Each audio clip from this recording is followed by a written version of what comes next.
Hello students, Assalamu alaikum. Before starting the webinar, can you just please confirm me that am I audible to you?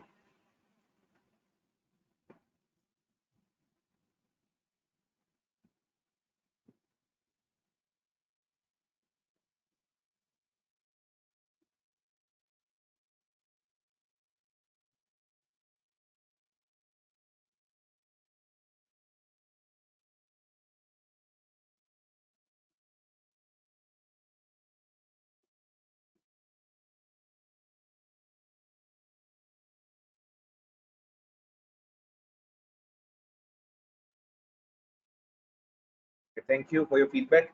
Uh, let's start today's session. As we all know, this is our day 5, the last day.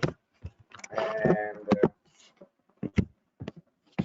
first we'll complete our previous day chapter, that was the role of accountancy, right?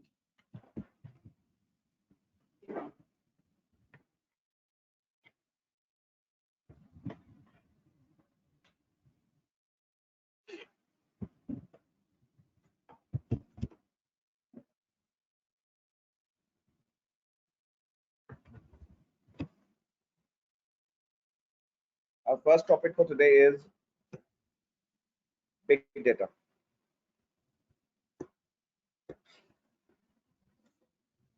As you all know, that as the use of technology is increasing day by day, and we are having so many technological changes right now, and one area which is very increasing, that is social media. In fact, it has been increasing very aggressively, and it is changing the landscape of the uh, whole technology process. What is increasing over here is we are getting more and more data, right? For example, in every second there are hundreds and millions of likes, reacts, posts, videos, tweets, online transactions, SMS, WhatsApp producing in the world right now on every second. This enormous data is actually called big data because the data has been increasing at enormous pace and enormous speed. So the term big data refers to that large volume of data, right? Now the point is, what are the 4 characteristics of big data? What makes big data a big data? There are 4 characteristics. Number 1, volume. The volume of the data is so huge. For example, I can say that when you go to Facebook starts to tell you that every day memories, right? And the Facebook informs you that 9 years back you post this, which means that Facebook has been carrying data of its millions of users for years and years and years. Imagine the volume of data they are carrying. So this is point number 1, that is called the huge volume. Number next is variety. What about variety? Variety means data is in various forms. Data is in a form of picture, video, likes, reacts, post, comments, share, tweets, messages, SMS, location data that is being kept by Google Maps. So data is in so many different forms. That is called a variety of the data. The third we refers to velocity.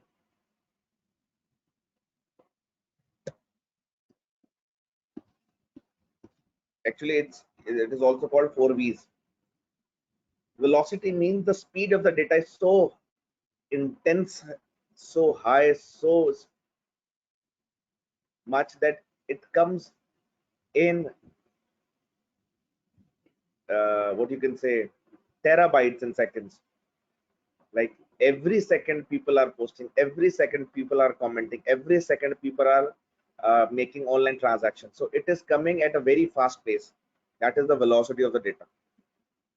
But one thing that has occurred uh, with this big data, and that is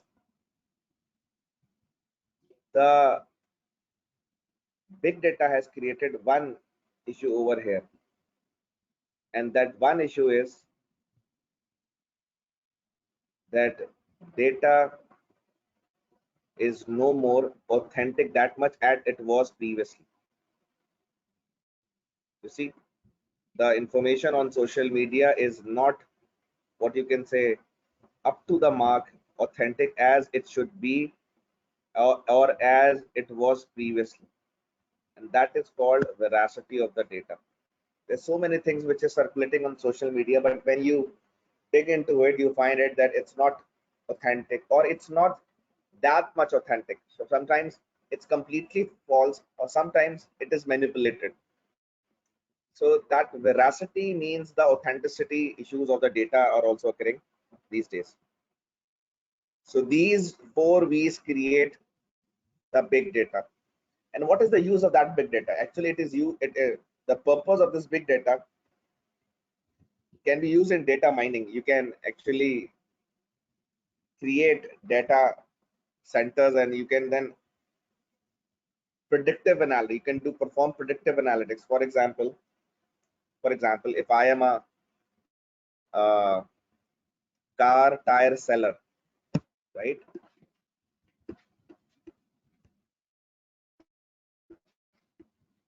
Car tire seller. So the big data can help me out to find the statistics that how many people have purchased a car, and out of those, what will be the percentage of people, expected percentage of people who will change their tires as well. So whenever I'll put my ad on social media, that social media platform using this big data can help me out to find my target customer, the one from the society, out of the society, who have recently changed the car and now is planning to purchase new tire as well. In order to reach that person, I need a big data, because big data gives me that predictive analytics that whom is going to do what in future. Did you get this example?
There's a question from yes, Abdul. Today is day 5 and today is our last day. And so velocity means the speed of the data. That data is coming in very high speed. People are commenting, creating, tweeting, posting at the same time in every second. You can see thousands and of posts and thousands of tweets and millions of WhatsApp messages are circulating right now, right? So this velocity represents the speed, and veracity represents the authenticity of the data, because uh, there is a huge amount of data available on social media is not authentic. Next point we have here is artificial intelligence. Before starting artificial intelligence, one thing needs to be clear over here. There is a difference between artificial intelligence and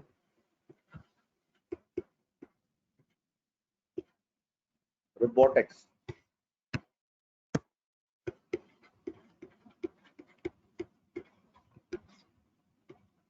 There's a difference between artificial intelligence and robotics. By the term robotics, we mean something, a task which was previously performed by humans. Now machines are performing it. That is called robotics. And examples could be ATM, because that ATM task was previously being performed by cashiers, now it is being performed by ATMs. So actually ATMs have replaced cashiers. ATMs are replacing cashiers, right?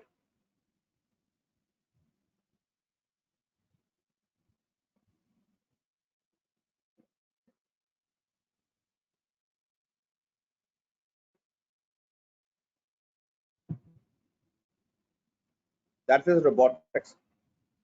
So human task replaced by machines is called robotics, and human thinking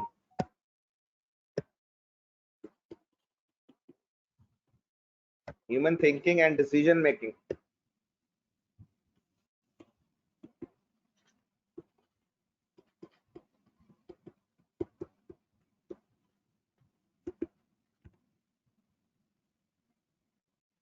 is called artificial intelligence. So ATM is an example of robotics, and there's a person in a bank who decides to whom the loan should be given.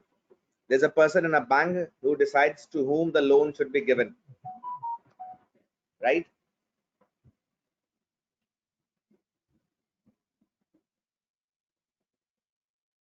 If we make such a software, such a program which decides whom should be given loan, to whom loan should be given, then we can say that software is actually the example of artificial intelligence, because that software is actually doing the task of thinking and decision making to whom the loan should be given. So actually the artificial intelligence is a term which makes machines smart. Smart means they can think, they can take decision. Now do you get this point?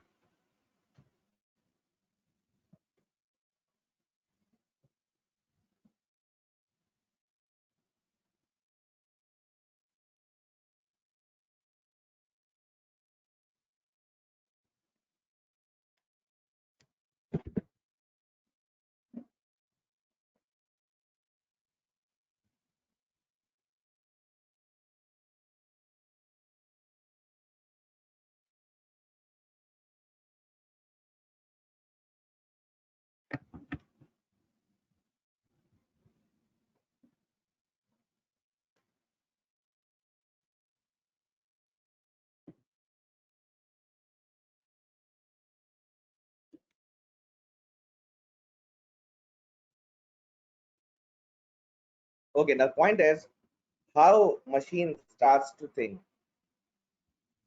The machine can think in the same perspective, the same pattern as we started to think. For example, there could be some techniques which can be used, like machine learning. What is machine learning? That machine starts to learn by performing so many tasks. Then there could be a possible usage of image recognition. Machines can use cameras to recognize image, to recognize between many people. That is image recognition. You must have seen that feature in a mobile phone, where a mobile phone can recognize the owner of the phone through camera, facial recognition.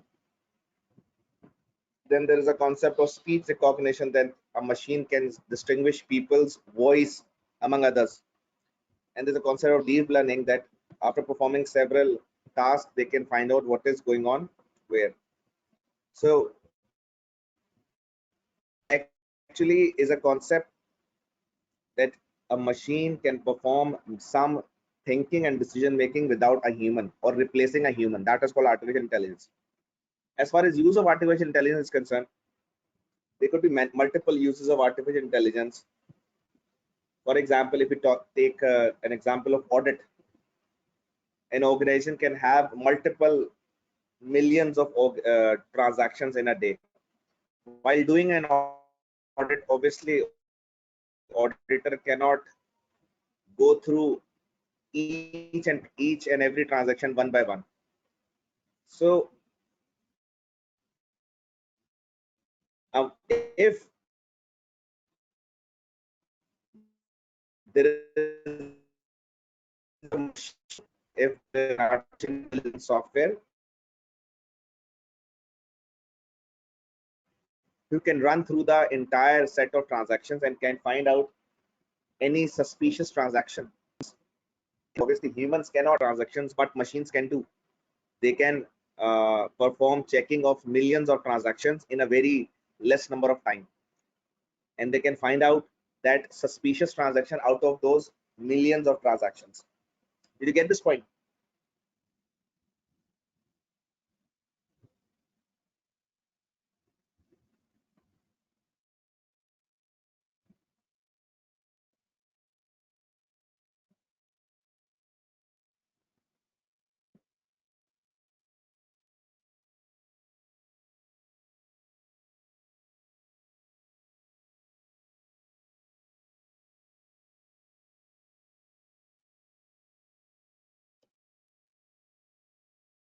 Okay, next we have accounting packages. As we all know that these days organizations are using computerized accounting packages, and what they offer to the organization is they can offer many facilities. For example, if you want to make profit and loss account on product wise, for example, you want to make profit and loss account for every product separately. Obviously, it is very difficult in manual accounting to fulfill these requirements. It is difficult. It is very time taking. But in a computerized accounting packages, if you're using a computerized accounting packages, it is very easier for the organization and for the accountants to prepare profit and loss account on product basis. Or example, second example could be you want to make profit and loss account for every what you can say branch separately, right? For every quarter separately, right? So if you are having computerized accounting packages, you can make it in lesser amount of time with more accuracy. Same goes for statement of financial position. If you want to have statement of financial position, that is balance sheet on every month or every week or particular quarter at any particular time, you can go for it. Then of course there could be a great help in analyzing your aged receivables. So you want to analyze and create different sorts of reports, that if you want to know, for example, okay, how many receivables can be receive, how much amount we can receive in the next 25 days. Now in manual accountancy, obviously it would be very time taking for the accountant to make such customized statements, but in accounting packages it is quite easier. And of course you can make list of amounts owing from customers and owing to suppliers, right, on what you can say online basis, right? Currently how much amount you have to pay and how much amount you can receive from the customers.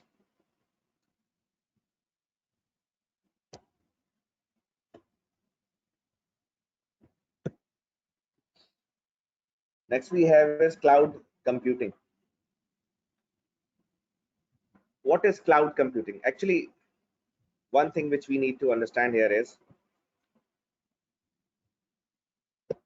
we can set up any department in two perspectives.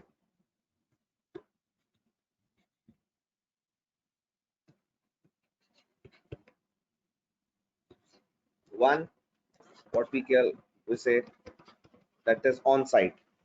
On site means, for example, uh, when you install Microsoft Word on your computer, this is an on site technique, because all the data, all the software, all the things, all the resources are at your office. You purchase a computer, you purchase a hard drive, right? You store the software in your computer. But you can also have concept of cloud, which means the data, the software is not in your office, but you have actually saved it online. That is called cloud service. Did you get this cloud service?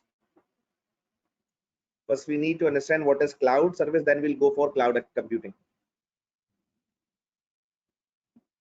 Second example could be, you purchase two types of game, you play two types of games. One, a game which is installed in your computer, A game which is installed in your computer is on site, and there is a game which you play online.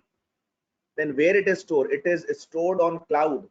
It is stored on the network and the server of the game provider. You do not actually store that game on your computer, so you can say that is a cloud gaming. Did you understand this second example?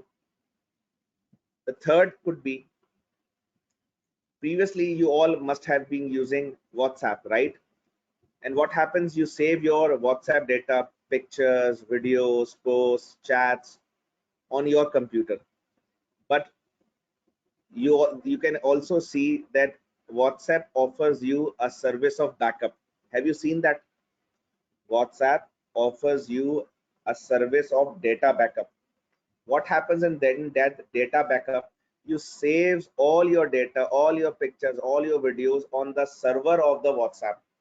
That is cloud storage services given by WhatsApp. Even if you lose your phone, even if you lose your data, you can actually redeem your data. You can actually what you can say, restore your data through that backup, which is actually a backup cloud storage facility. Now the most relevant part of that point is, that is cloud computing. What is cloud computing? Cloud computing means usually we see accounts department on site, because whenever we establish an accounts department, what we do, we need a space, accountants, cashiers, computers, accounting softwares, storage devices, internet, and all that stuff. That is on site accounts department. The new option, what you can do is, you can also use cloud computing, cloud accounting software, which means that there are specialized organizations right now available in the market who gives you accounting services online. What you need to do here is, you only need a cashier, a normal computer, not a server, normal computer with a good internet connection. You just pass your transactions and save it on the portal given to you by the cloud accounting service provider. You just save your data, upload your data to that cloud accounting.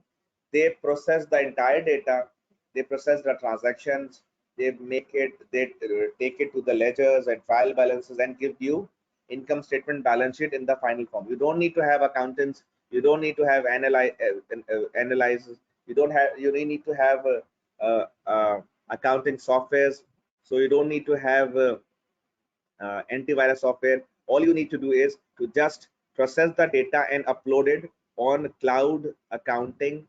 portal cloud accounting portal given to you by that cloud accounting service provider. So this is what we call cloud accounting. Instead of having a large accounts department, you can have a small accounts department consisting of cashiers and simple computers with a good internet connection. Did you get this point of cloud accounting?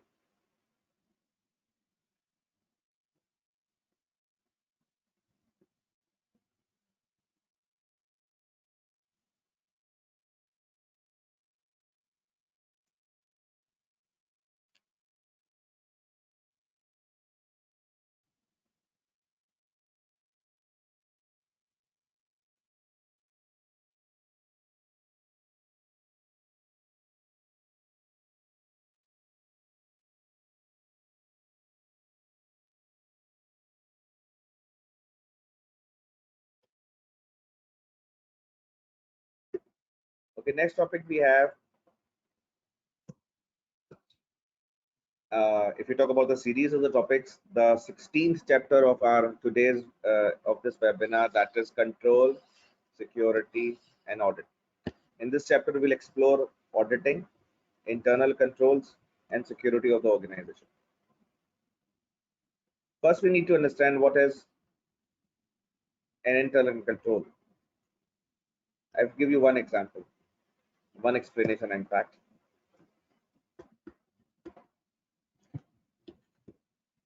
What is the function of internal audit? Actually, how internal audit works. An internal auditor first identifies risks. Risks are actually those events which are not in our planning. For example, there could be risk of fire, there could be risk of fraud, there could be risk of double invoicing, there could be multiple risks. So anything which is not in our plan, anything which we does not want to occur, but it is there is a chance that it might get occur, is actually a risk. And in order to control that risk, handle that risk, whatever policy or step we take in order to minimize the effect and remove the effect of that risk is internal control.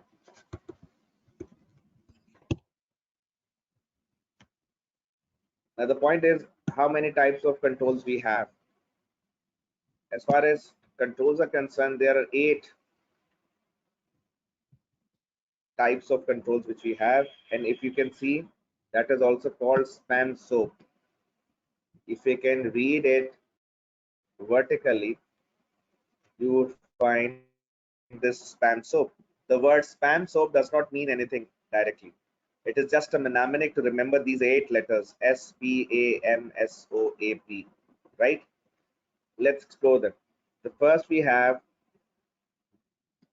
segregation of duties. What is segregation of duties?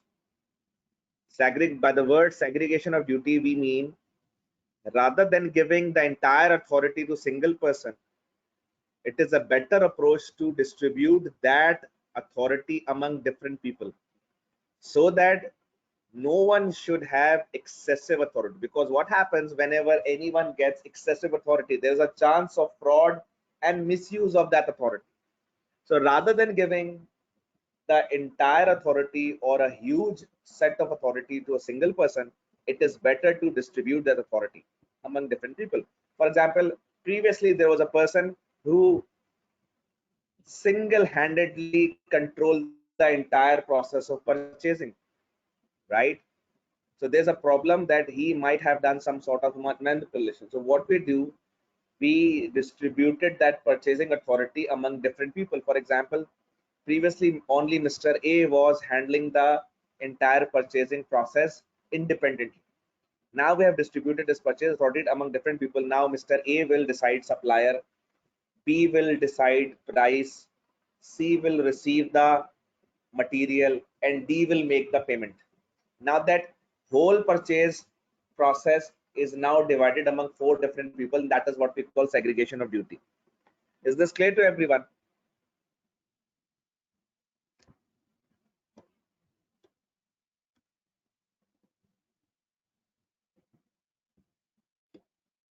Second point, we have physical controls. All those actions or efforts or factors which stops the any physical access to the computer, to the information, to the assets of the company can be termed as physical control. There's a watchman concept, example of watchman, a CCTV camera, a guard, a lock. These all are physical controls which uh, stops of unauthorized access of data and assets as well. The third one we have got is authorization and approval. In every organization, you can make a policy of authorization and approval, right? What could be the policy of authorization and approval? For example, you cannot give unlimited authority to anyone. So what you can make here is you can make a policy of authorization and approval. For example, from 0 to 5,000, if the transaction is from 0 to 5, it should be signed by the check should be signed by the accountant. But if the transaction is bigger than 5,000,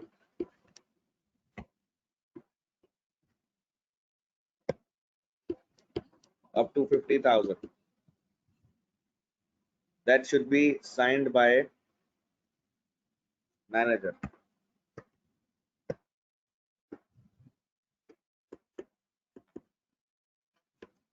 But if it is above 50,000.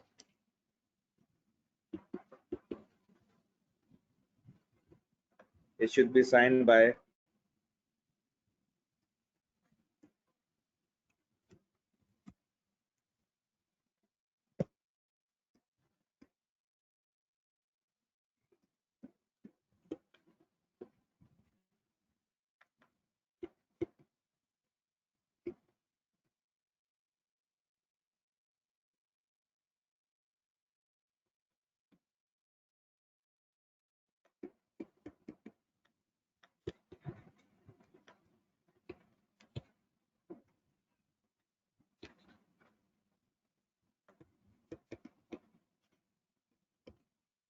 What is this? This is an authorization and approval policy of the organization.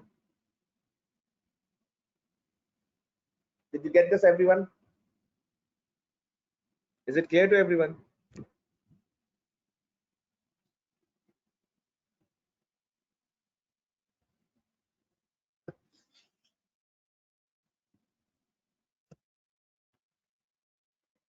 Next we have is management controls. It is actually a managerial controls. The more you are, uh, it is what you can say that administrative controls in an organization. For example, there's a person who makes sure that no one enters the passenger's lounge without the ticket. This person is actually a management control, right? And there's a concept of supervision. There should be someone who is constantly monitoring the activities of the people. An example could be an invigilator who is doing a supervision at exam. It could be an example of a CCTV in charge who is constantly monitoring the activities of the people. So this is what we call a supervisory control. Someone is monitoring the activities of the people. The sixth one is organization control. Obviously, the more you're organized, the more you are risk free, right? The more you are organized, you put the things at right places, you do things on time, right? You do things with proper planning. So the more you are organized, the lesser the risk will occur. Then there's a concept of arithmetic and accounting controls. That requires the authenticity of the accounting figures, right? All those controls which helps us to achieve accurate accounting figures, accurate accounting ledgers, accurate financial figures. That is, those are called arithmetic and accounting controls. Then there's a concept of personnel controls.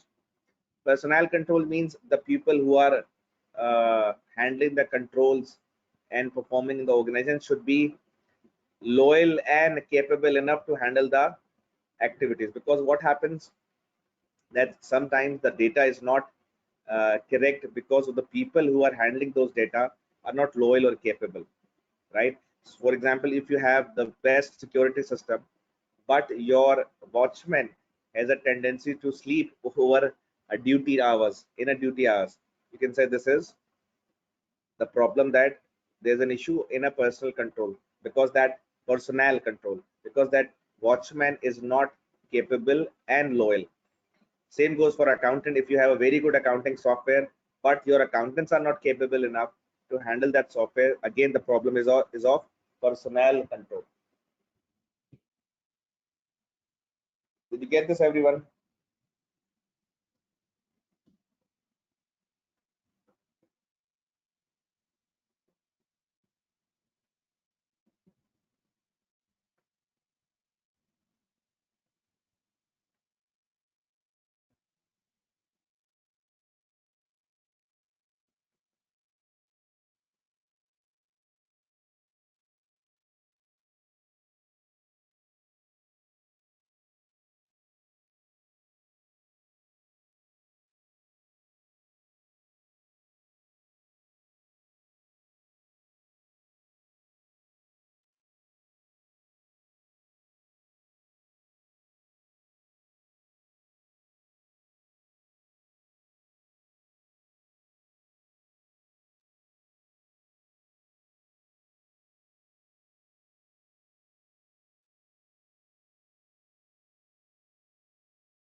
Actually, if we talk about arithmetic and accounting control, it is all those controls which we make and create the authenticity and accurateness of the accounting function, right?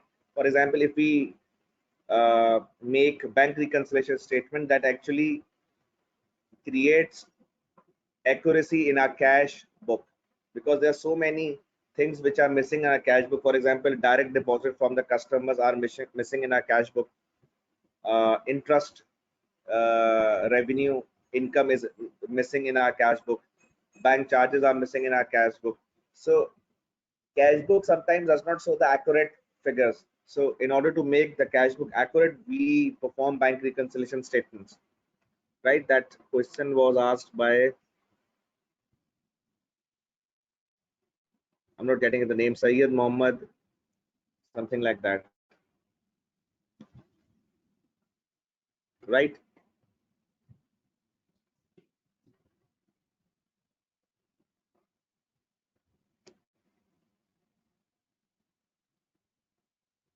Okay, next we have internal checks.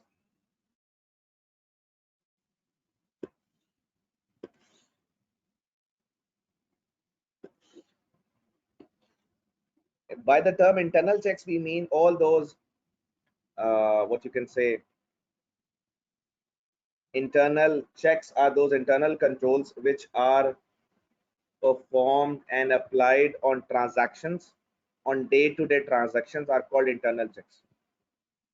By the term internal checks, we mean those internal controls which are specifically applied on day-to-day transactions. And there could be three types of internal checks. One, pre-list means those controls or those checks which are applied before the transaction, which are applied before any transaction takes place.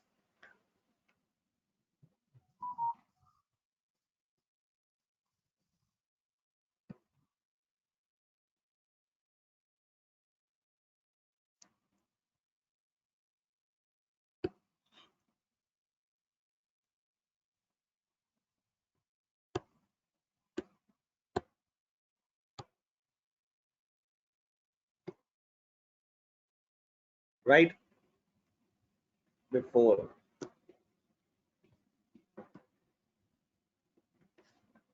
And if we talk about post-list transactions, post-list controls, these are the controls which we apply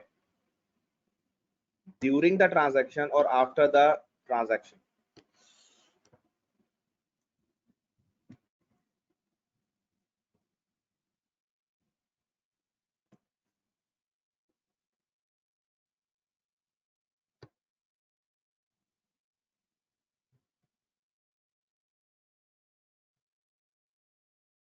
And if we talk about the control data,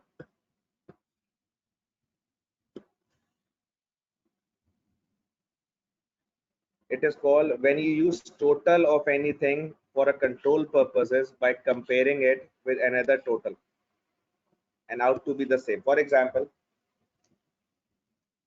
by the word control total, we mean it's a kind of a control, it's a kind of a check where we compare two totals of the same thing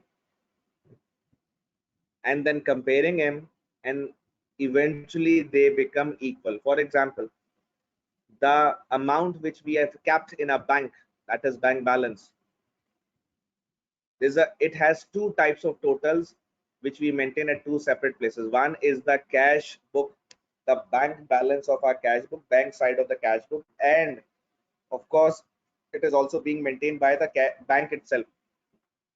So at the end of the month, we compare it in the name of bank reconciliation statement, where we compare the cash book bank balance and bank statement bank balance, cash book bank balance and bank statement bank balance. And when we compare it, and it should out to be the same. This is a actually this is in fact a control which helps us to maintain our bank statement and cash book in accurate manner. Do you get this point? So when you compare two different totals of same thing, such comparison of totals is called control total.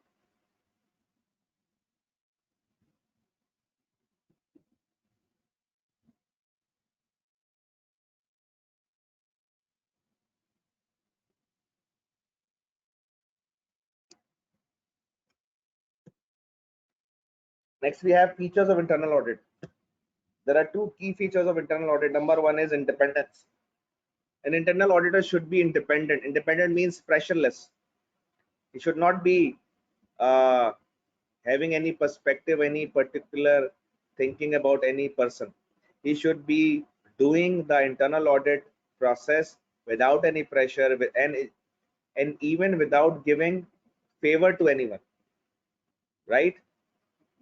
So he should be unbiased and should be handling every transaction on merit, right? And the second point is appraisal. By the word appraisal means evaluation, checking someone's performance. An internal auditor is supposed to verify the transactions, and they should not perform transactions themselves, because if they perform transactions themselves, if they starts to make vouchers themselves, then who is going to recheck it? So the best approach of internal auditor is that accountants make vouchers and then internal auditor performs and apply rechecks and internal checks on those transactions and vouchers. Next, we have difference between internal and external audit. So these are the key differences between internal and external audit.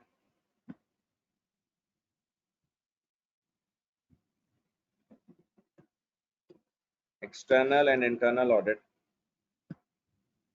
If we talk about the reason, an external auditor is there to just express an opinion on the financial statements, whether they are showing true and fair view, right? The objective of the external auditor is to express opinion over the organization, to express opinion on the financial statements of the organization, whether they are showing true and fair view. Are they showing the true picture of the organization, right? If they are showing the true picture, then it's okay. If they are not showing the true picture, then what is the true picture? So this is the purpose of the external audit. On the other hand, internal auditors are there to add value and improve organization performance. How? By identifying risk and applying internal controls, right? Did you get this point?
Moving forward, if you talk about the appointment perspective of the organization, we can see that external auditor are being appointed by shareholders. As we all know that shareholders appoint external auditors through voting procedures, right?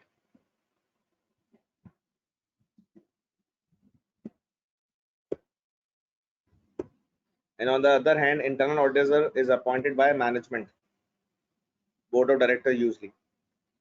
we talk about the responsibility, the reporting structure, then external auditor are usually reports to owners, that is shareholders of the company.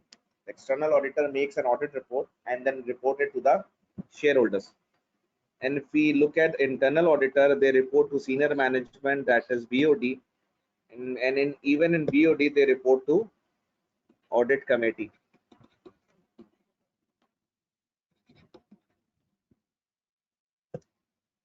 If we talk about objectives, that what gives the objectives and guidelines.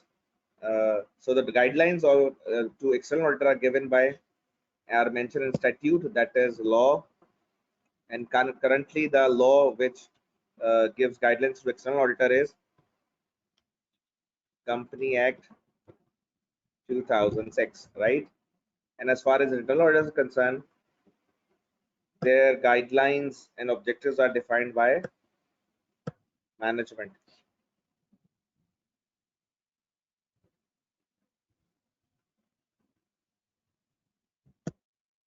Next, we have relationship with company.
So if we talk about the relationship status of internal auditor and external auditor with the company, external auditor are required to be independent. They should not have any sort of relationship with the company, neither uh, business relationship nor any personal relationship with the company or its management. For example, if the external auditor is having some sort of relationship with directors of the company, a business relationship or any personal relationship, then the question of independence of the external auditor arises. So it is very important to have this issue. Next, we have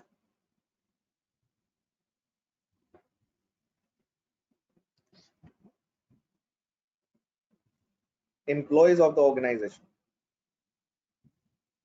Internal auditors are usually employees of the organization. So there's no point of independence. There's no requirement of independence. Obviously, they are employee of the organization, and external auditors are never employees of the organization, right?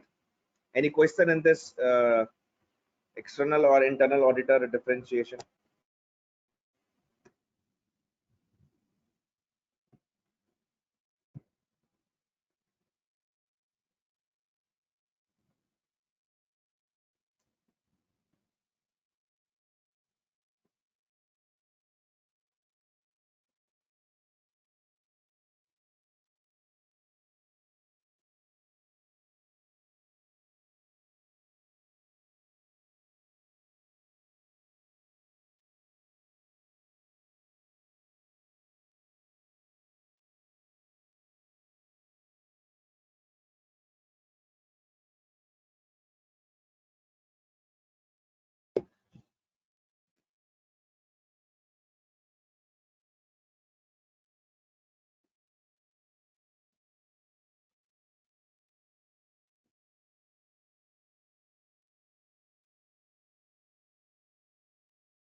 There's a question from Neil that can external auditor sometimes depend on internal auditor?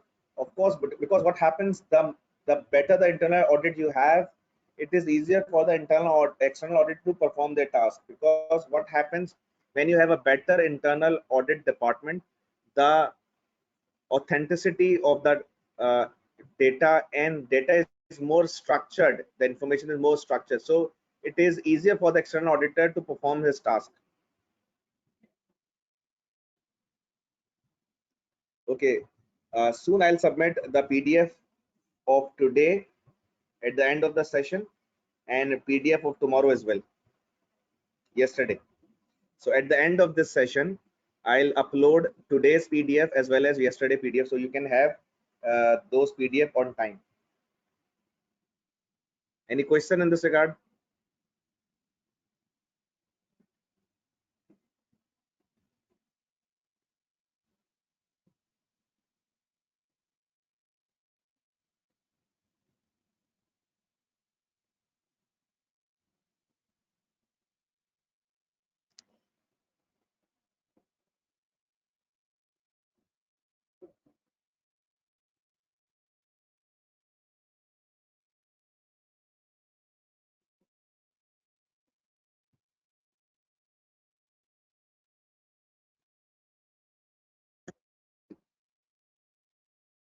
Okay, that is chapter number 17, identifying and preventing fraud.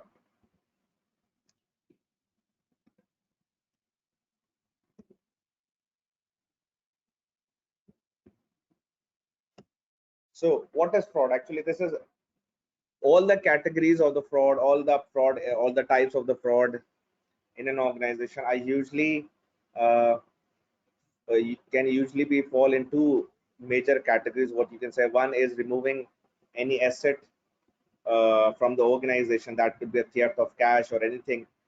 Or number two is manipulating the figures. That is misrepresentation of the figures. That if the figure was 5,000, but someone misinterpreted or manipulated and make it 7,000. So there could be two basic fraud techniques. One is uh, stealing something, some asset, and second one is manipulating the information, right? So fraud is actually deprivation by deceit to remove and deprive someone from the fact is actually called a fraud. There could be multiple frauds in an organization. Important ones are to be discussed here. One is theft of cash, that is very common fraud, and it can be stopped how by uh, controlling the cash, right? CCTV cameras, guards, and all that stuff that can be prevented. Then there's a very common fraud that is theft of stock. Usually it occurs in store departments where some of the employees or some any other person might have stolen the stock. And there's a concept of payroll fraud, that means the manipulation of pay figures. For example, someone has actually worked for 10 hours, but they have been paid for 12 hours. So someone in a payroll department is manipulating the hours of the employees and making them pay which they don't deserve. Actually, that is payroll fraud as well. Second one is, the fourth one is fictitious customer. By the term fictitious, we mean fake, bogus, something which does not exist actually. So it happens that in organization, staff make fake customers, fake figures of sales, fake documentation, fake receipts, and for that purpose they create fictitious customers which actually don't exist. Then there's a concept of paying for goods not received. In this fraud, what happens that organization purchase something which does not actually arrive and makes the payment, and that products never arrive, or they might have been used for personal purpose for any employee, right? So it means that organization is paying for something which never was received by the organization. And then there's a concept of meeting budgets and targets, because sometimes what happens, in order to meet the targets and budgets of the organization, employee, what they do some fake sales, they present some fake customers, they present someone which is actually a customer but not a potential customer. For example, there's a person who sells credit card in a bank, and the bank gave him the target of 30 people, 30 customers in a month for a certain bonus. What they do, they sell that credit card even to those who are not actually user of credit cards, just to fulfill that number of 30. They do these things. And next is disposal of assets to employees. That happens when that organization sends sells their assets to the employees, and but the organization fails to sell those assets on market value. For example, there is an old van in an organization, and the organization is planning to sell it out. So organization asks one of its employees to get it evaluated in the market. What is the market value of that van? The actual market of the value, the actual market value of that van is, for example, it is, the value of that van is 700,000 rupees, right? For example, if it is 700,000 rupees market value. So but that employee reports in an organization that the value of the van is 500,000 rupees. Then the organization affirms him, yes, you can sell it. So the employee asks the employee, can I purchase it? The organization says, okay, we are just concerned with 500,000, whether we received it from someone outside the market, from the market, or the employee. And then the employee purchases that van from the company at 500,000, and then sells back to it on the market with 700,000. You see, so there's a chance that many organizations have made a policy not to sell their cars or not to sell their assets to employees of these issues. Did you get this?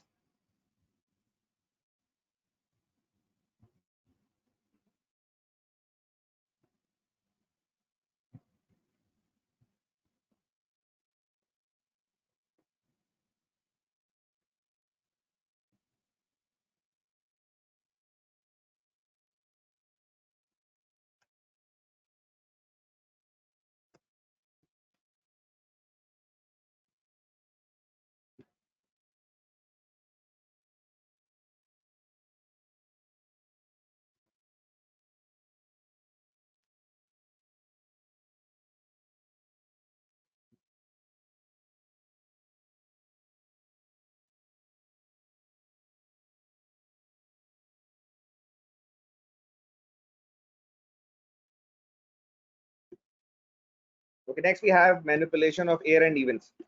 What is manipulation of air and events? You see what happens, that there are so many events which occur at the end of the year, usually at the end of the financial year. And what happens, we all know that in the beginning of every financial year, there is a usual annual general meeting in which the shareholders will decide whom directors should continue. So directors try not to have any sort of issue at the end of the year, because if any issue arises at the end of the year, what happens, this can directly cause then affect their re-election. This can cause the this can affect their performance in the eyes of shareholder, right? So sometimes what happens, director try to manipulate those events which occurs at end, because at the year end we make financial statements, and those financial statements and then being presented to shareholders. So what happens, they do not want any sort of trouble at the end of the year, because it can directly affect the it can directly affect their performance, right? So that's why they manipulate year end events.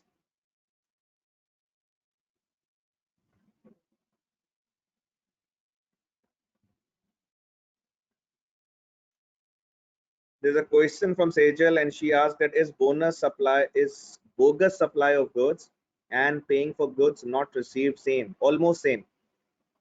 If you talk about bogus supply of goods, it is particularly related to the purchase department. But if you talk about paying for good not received, it is not related to only purchase department, but from every department. And then there's a concept of manipulating depreciation figures. What is the concept of manipulating depreciation figures? By the term depreciation actually represents the level of expense. So if we can manipulate that depreciation expense, this will manipulate the profit, and manipulating the profit can eventually leads to manipulation of tax. So actually there are so many organizations who manipulate depreciation so that profit can be manipulated. And if we can manipulate profit, then they can save tax as well, right? And this manipulation of depreciation figures can also manipulate the useful life of the asset, right? Any question in this regard?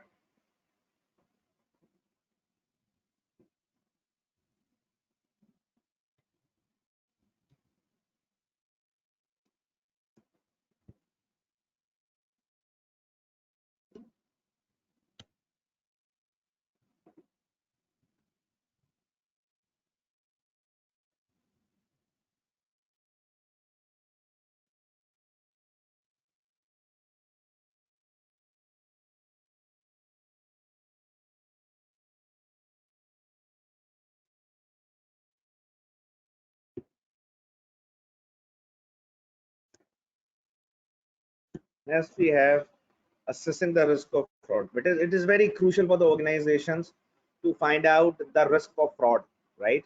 Because what happens that fraud occurs in many ways, in many dimensions, in many perspectives.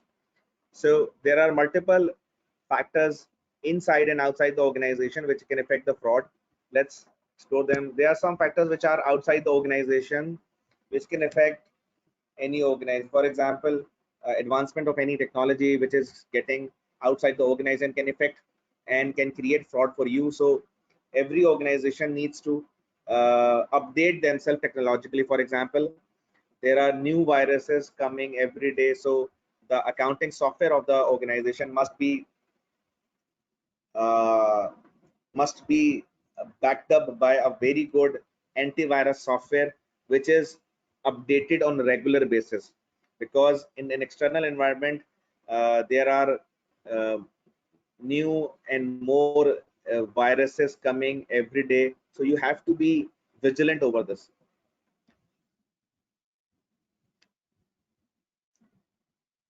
Next could we have internal factors. What could be the possible internal factors in an organization, like change of operating system, new products, new employees? These are internal factors which can create the risk of fraud, so we have to be vigilant of them. Then there are some particular fraud which are related particularly to a business. For example, that particular field of the business.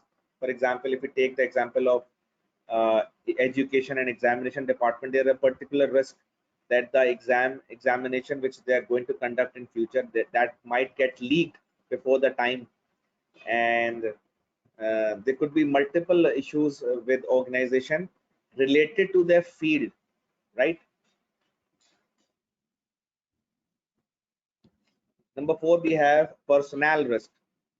What is a personal risk? Personal risk are particularly those risks which are related to the employees of the people, employees of the organization.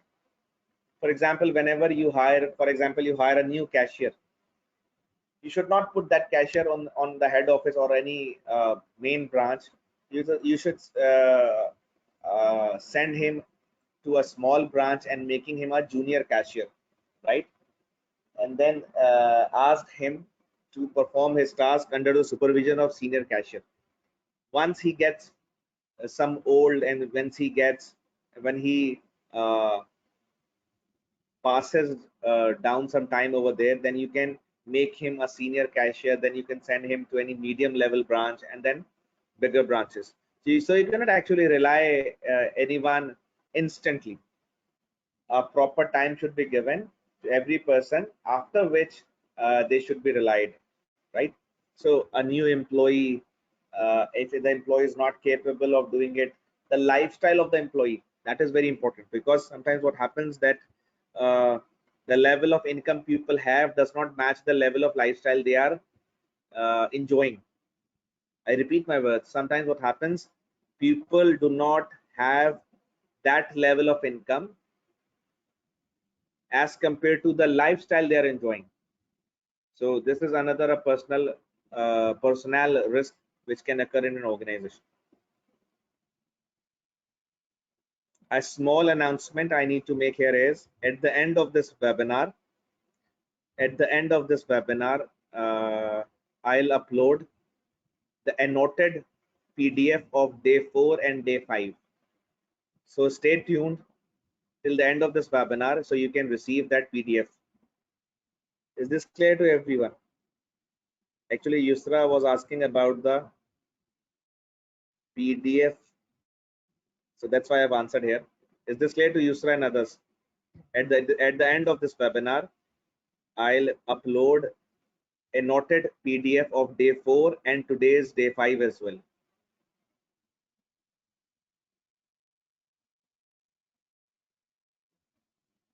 Right?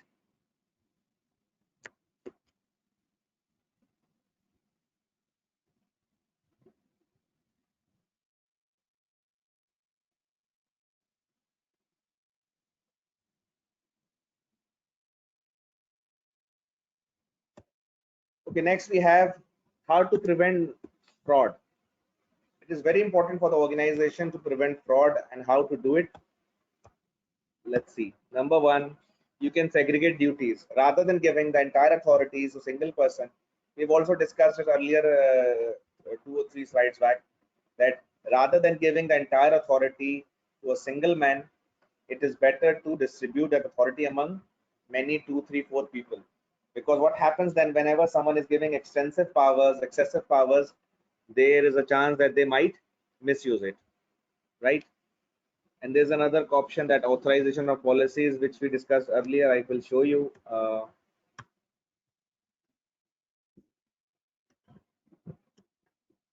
Here it is.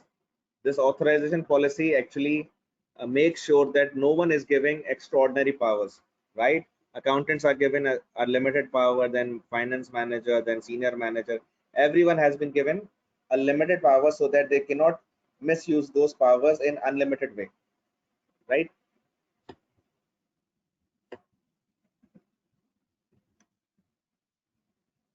Third area could be customer signatures. Can anyone give me the example and explanation of customer signature? It is very easy. You must have used this internal control in your routine life.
Okay, when you open an account in your bank, right? When you open an account in bank, and then you write a check, and then check is being presented to bank. How the bank verifies that this check is authentic and original?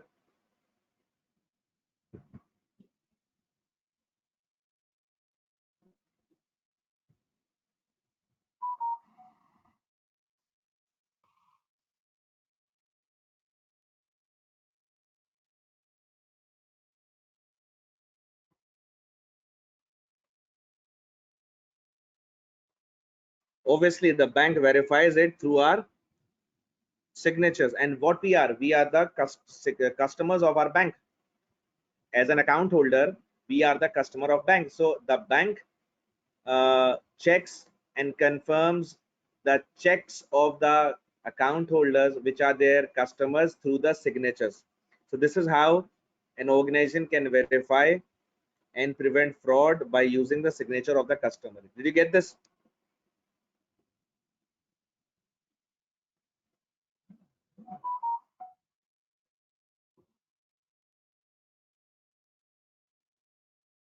Next we have using words rather than numbers. It is very easy to manipulate digits.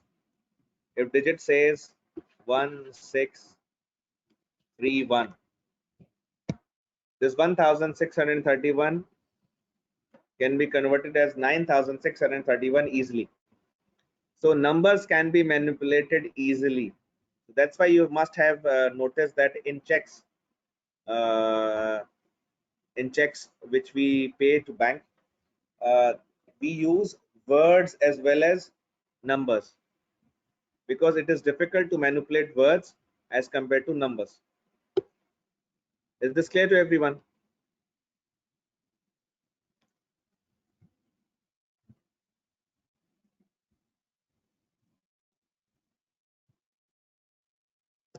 Next we have documentation. What is the meaning of the term documentation here? Because sometimes what happens when we make any organization, when we what you can say uh, perform some task, it is better to have a proper documentation for it. For example, if you have submitted rupees 5,000 in a bank, for example, if you have submitted rupees 5,000 in a bank, and after 3 or 4 days when you check the bank statement, you don't find that deposit over there, what is the evidence you can have to present to bank and insist for that 5,000 rupees? Can anyone tell me, answer this? If you have deposited rupees 5,000 in a bank, and after a few days that bank statement is not showing that 5,000, do you have any evidence to prove your uh, stance that you have submitted rupees 5,000 over there? Anything?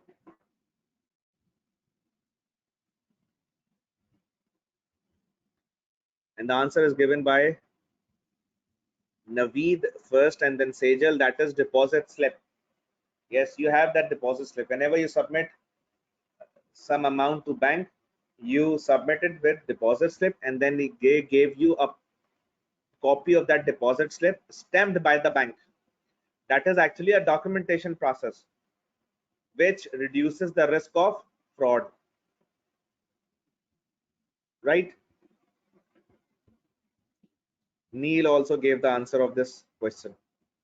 Next we have sequential numbering. What is the meaning of sequential numbering? That you see, you must have noticed that there is a serial number. There is a serial number on what you can say on every receipt. You must have noticed this. Actually, that serial number can help us to track that transaction if we have missed that slip. What happens, like when you pay fees to any institute or college, a student copy is being given to you, right? But if you have misplaced that copy, but you remember the number through which you have made this, so you can give the college the number and can get a copy of it. So actually that number, that serial number, that sequential number will help you to track out that reset if you have missed it. Even you have documentation, but you can miss that documentation. Any question?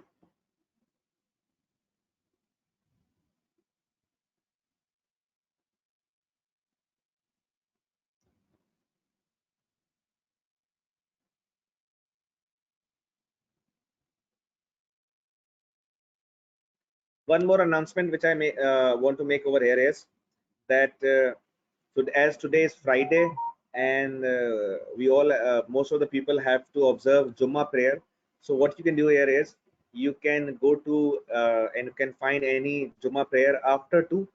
And if someone is having trouble of getting Juma prayer after 2, and they have in their neighborhood Juma prayer at 2 or 1:30 or 1:45, what they can do, they can leave that webinar at 1:30 or 1:45, and then can look out for the recording to complete the remaining part of the webinar.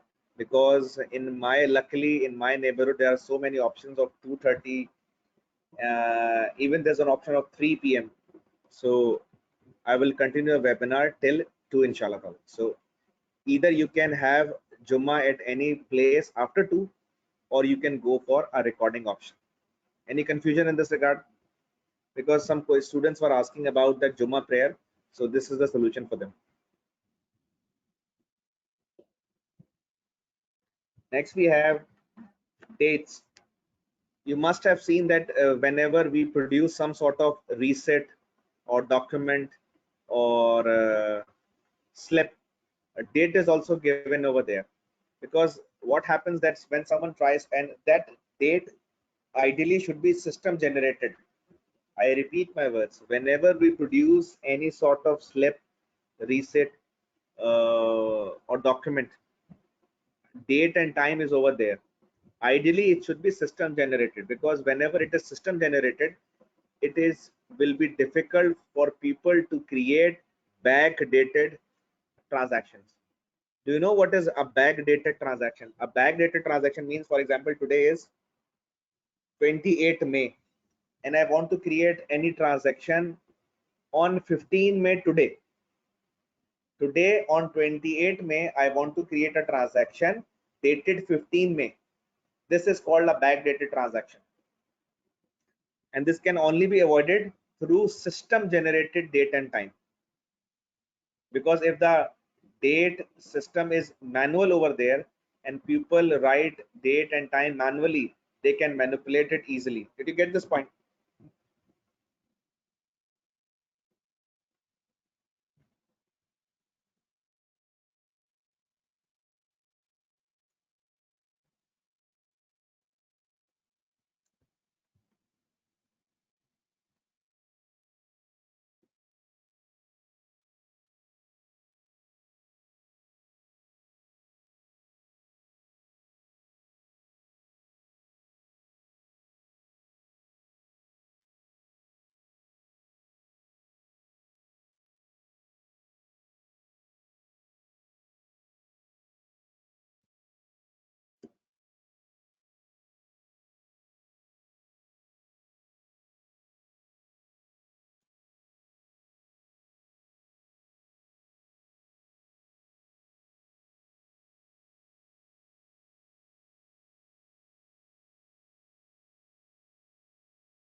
Next, we have standard procedures.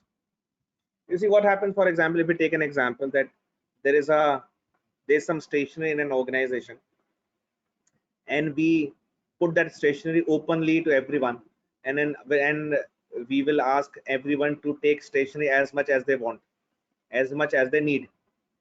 What will happen after a few days? All stationery will get vanished, and you will never know which person has used how much stationery. So what we can do here is we can make a standard procedure over here, or it can be sent a standard operating procedure, SOPs. And that standard procedure is that whenever someone wants a stationery, they should fill a stationery requisition form signed by their departmentation head, as well as the store department head, signed by store department. And then you can receive that stationery. What will happen? This documentation will help us to track that how much stationery has been used by which department, so that stationery usage can be controlled. So this standard procedure can help this out in this issue. Did you get this, everyone?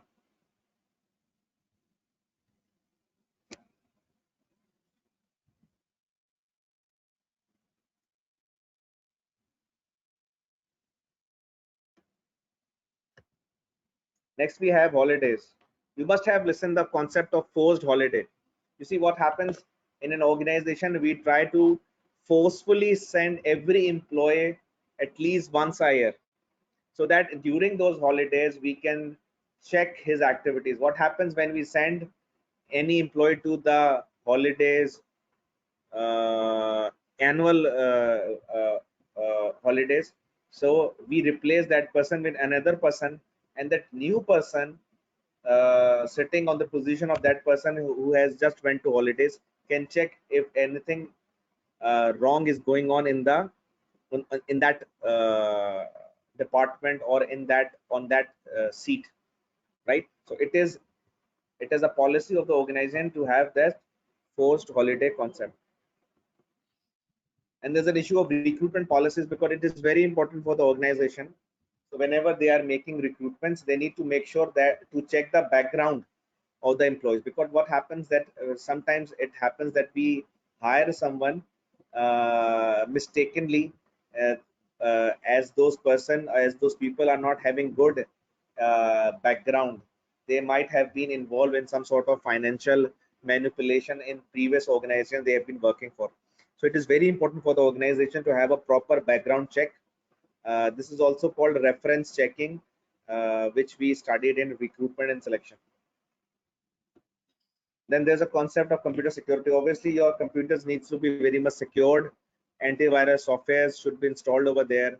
Proper use of computers are required. And if some people are not requiring USBs, so the usage of USBs should be restricted. I repeat, the usage of USBs should be restricted, because USBs are the main source of viruses, which can be trouble for an organization. So computer security is very much important, and employees are advised not to share their uh, login ID and password with anyone, because what happens when employee starts to share login ID and passwords with each other, we cannot actually find who performed which activity. So employees should be strongly advised not to share their login ID and password with anyone. Any question in this regard?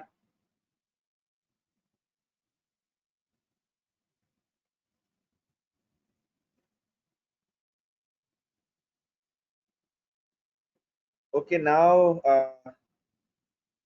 it's the time for a little break, right? You can have some coffee or anything,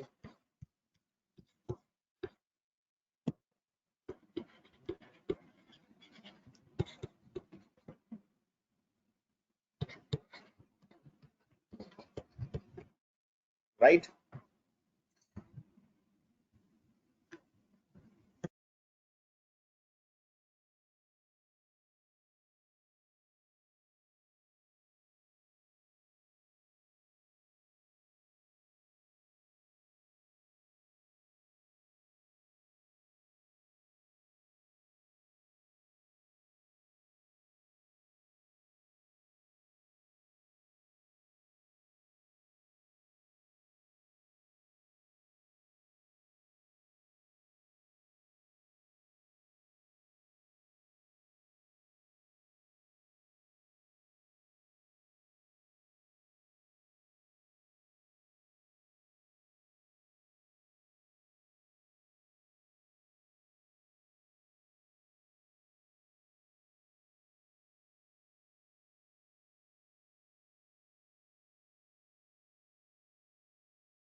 Hello, Assalamu alaikum. Can you hear me?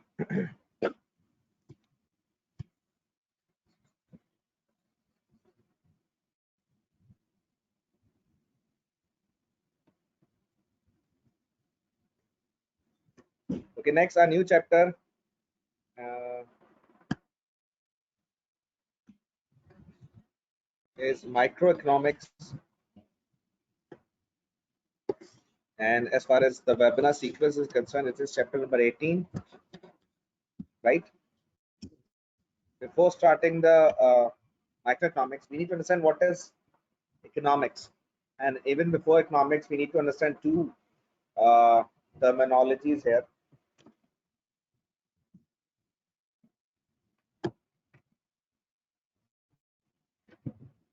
Number one,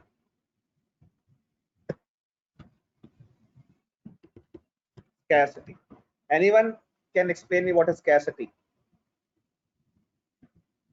If anyone can explain what is scarcity.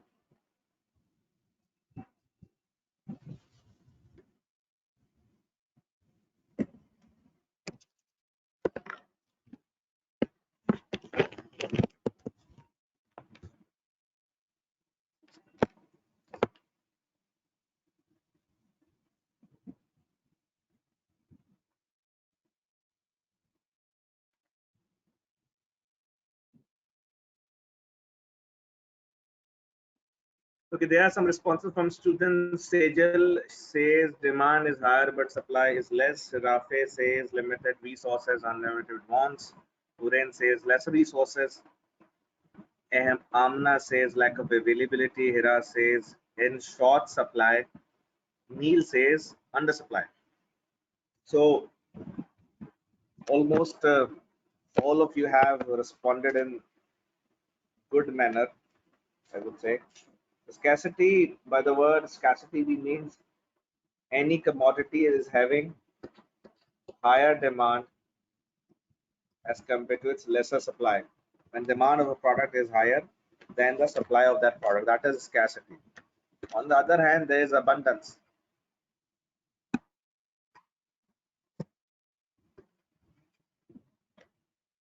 What is abundance? Can anyone explain what is abundance?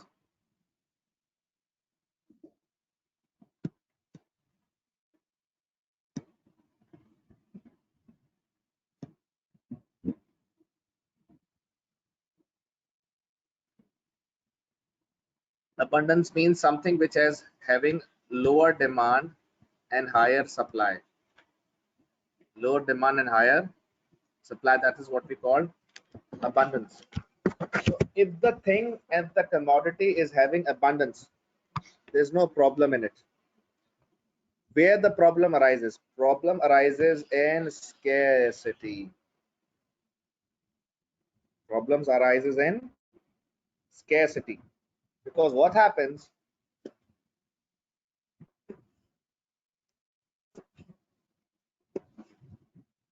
when there is a scarcity? Economics is the study of handling scarce resource in the best way. Because you need some sort of mechanism, you need some sort of a tool to handle this scarce resource. You got my point?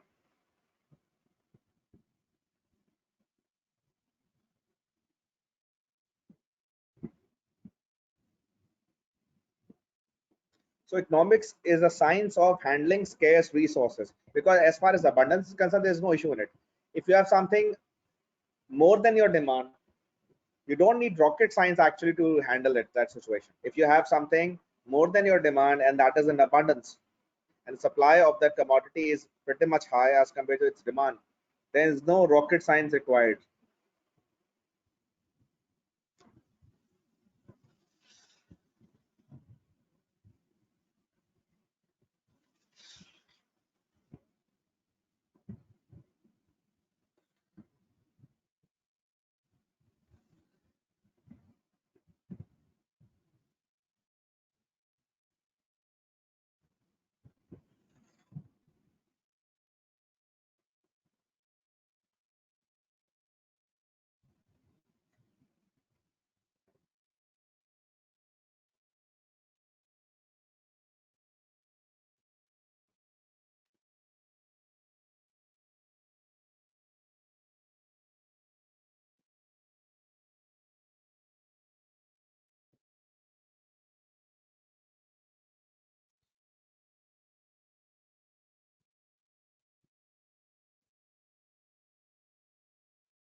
Next we have, okay, now, sorry.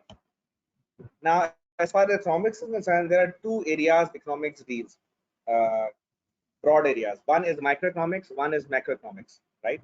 Microeconomics deals with individuals and particular organization. For example, how much sugar a person requires annually.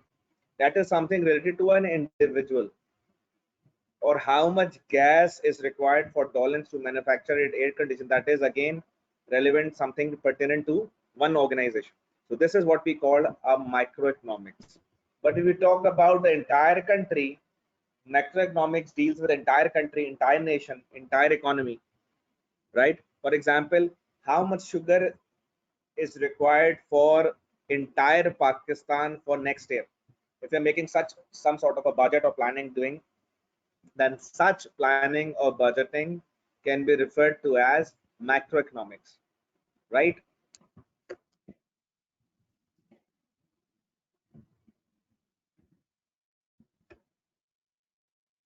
Any question in micro and macroeconomics?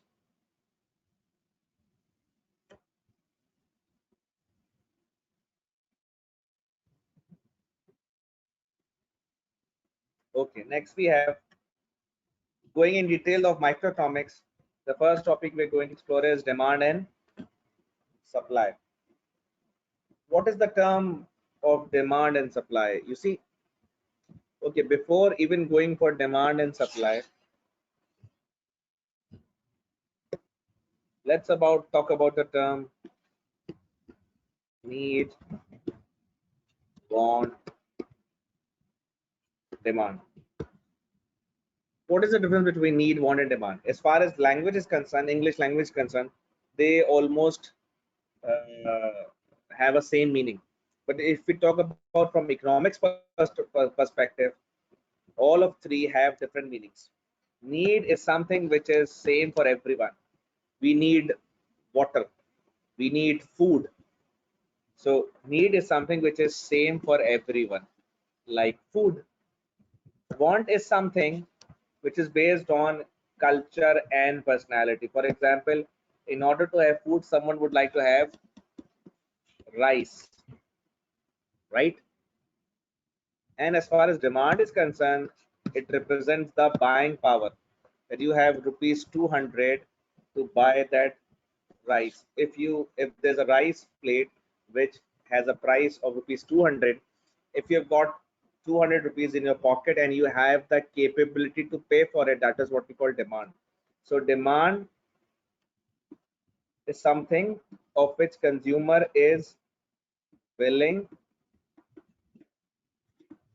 willingness and capability to pay.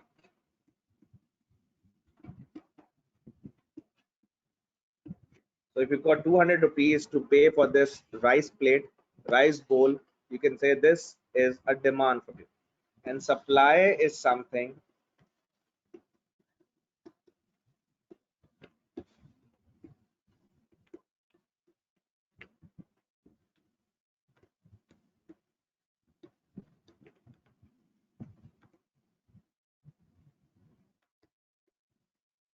willingness to sell at a particular price. Okay. Any question in demand and supply?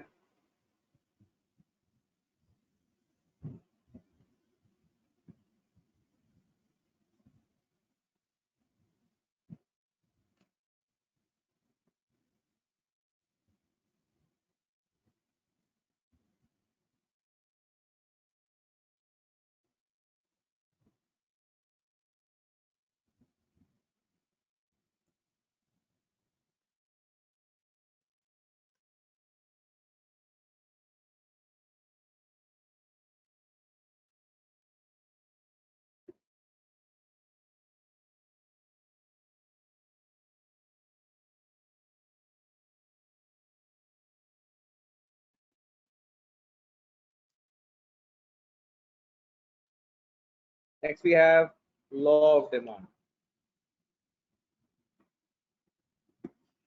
What is law of demand?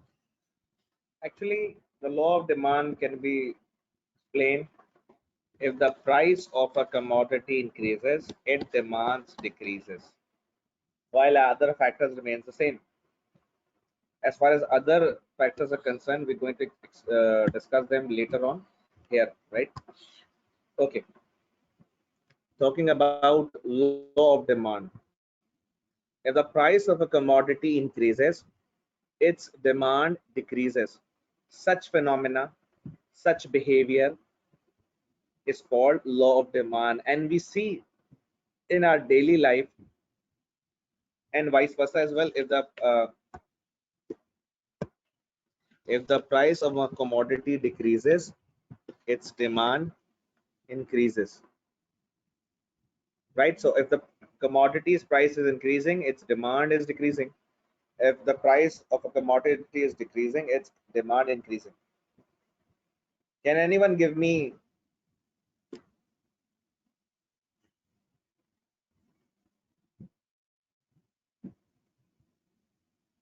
example which you have witnessed of demand, law of demand surrounding you, in your surrounding? If anyone have witnessed any sort of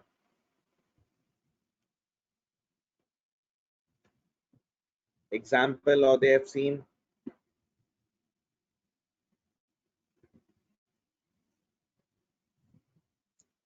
Rafe says discount, right? What happens, Rafe, about the discount? You must have seen that after discount, the price will get reduced and the demand of the product increases. Can you particularly tell us any example of any particular product? Huran explains that these days the flight prices in Pakistan are pretty much low, right? Airline prices.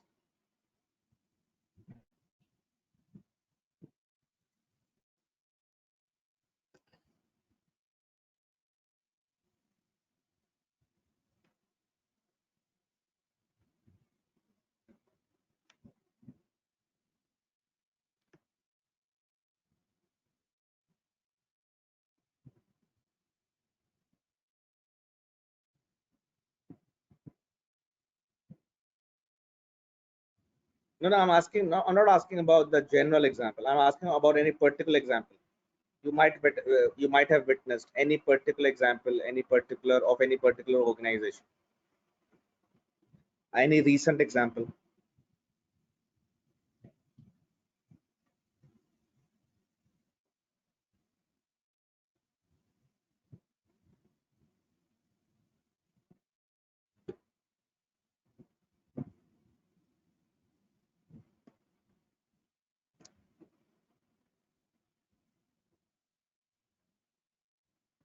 Okay, the example could be of pizza, right?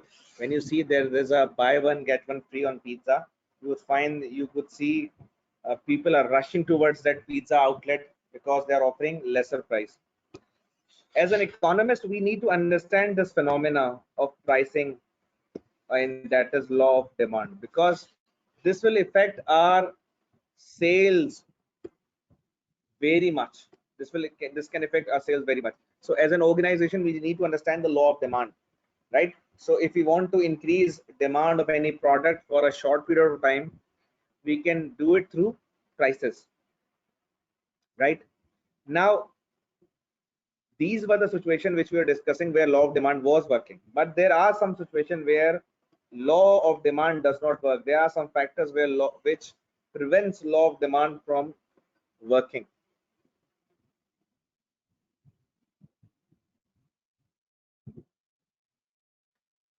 Okay, there's an example given by Rafe. Let me read that example for you. Rafe says, due to the outbreak of pandemic, Starbucks focused on cost cutting, hence the price is low, and as a result, the demand is relatively high in US. Exactly, Rafe, you are very much right about it. So what happens when you reduce the price of any product, the demand increases, right?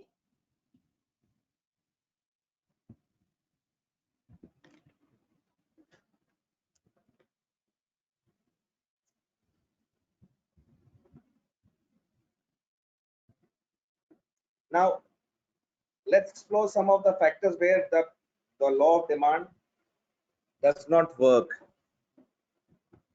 First point here is consumers income, because what happens sometimes, the law of demand does not work because of consumer income. Sometimes what happens, the income of the consumer gets increased, and as a result there is a significant rise in demand even if the prices are increasing. Even if the price gets increased, even then the people starts to purchase more. That person is purchase more because of his income. So when your income increases, your purchasing power increases, and when your purchasing power increases, you even purchase expensive products. You get this point? When your income increases, your purchasing power increases, and you starts to purchase expensive products even if they are expensive.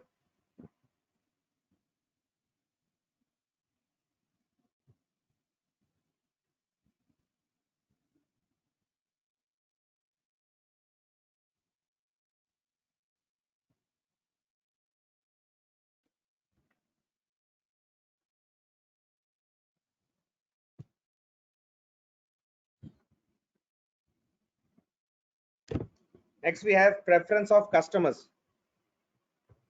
You see what happens, that as far as law of demand is concerned, the preference of customers keeps on changing.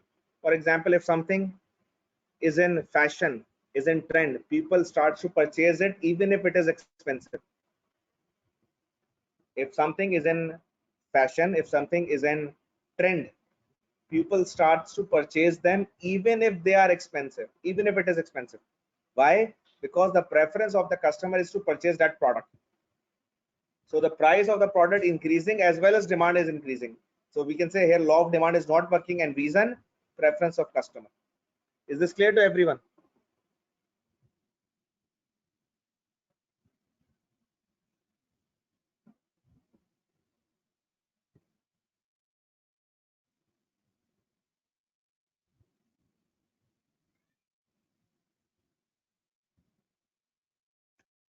And the next point, we have number of consumers in the market. Sometimes what happens, when there are so high number of consumers in the market, the demand of the product increases as well as price of the product is increasing. For example, what happens during the Eid shopping, when there are so many consumers in the market, the price of the product increases as well as the demand of the product increases, because everyone is rushing towards that product. Recently we have seen that the prices of masks were increased as well as demand increase. So the price increase as well as demand increase, this is what we called number of consumers, because previously there were very low number of people purchasing the mask, but due to this pandemic and COVID-19 situation, all of the people in the world have started to purchase masks. So the demand of the mask has increased significantly, and the number of consumers in the market of masks have increased. Did you get this point?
my internet connection.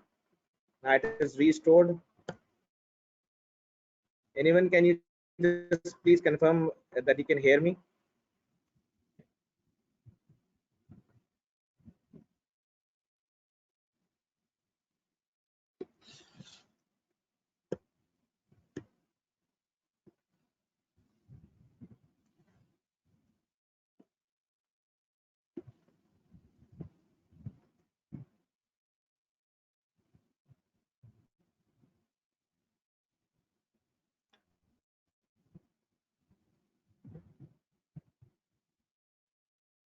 Okay, thank you.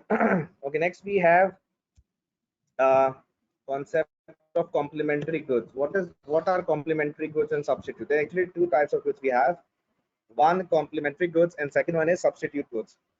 Complementary goods are those goods which can only be used with each other, right? For example, we can say that uh, tea and milk are complementary for each other, right?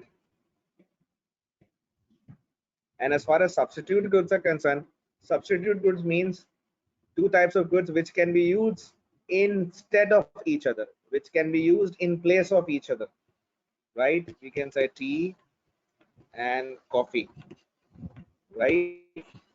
So if there is an option of tea and if the tea option is not available, you can offer coffee, right? Tea and coffee can be used instead of each other, in place of each other. Any question in this regard?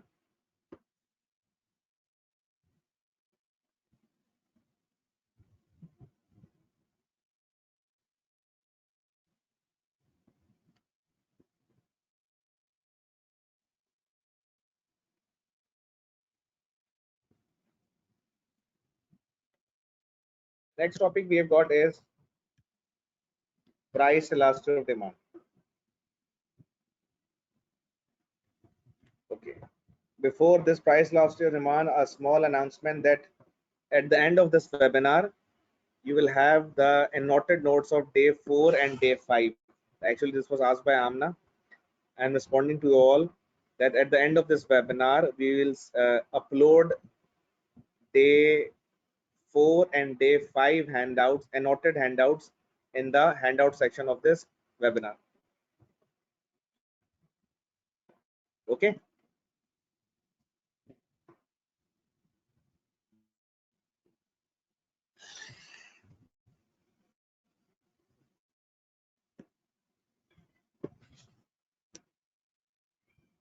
Okay, what is price elasticity of demand? Price elasticity of demand means the responsiveness of demand to the change of price. Let me write it right. Let me write it for you.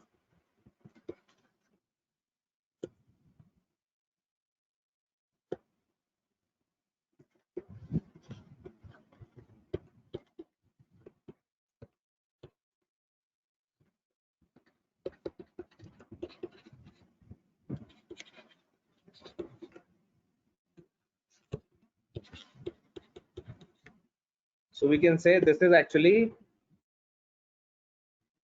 the responsiveness of demand with the change of price. The responsiveness, what does it mean, responsiveness? What happens that there are many types of products.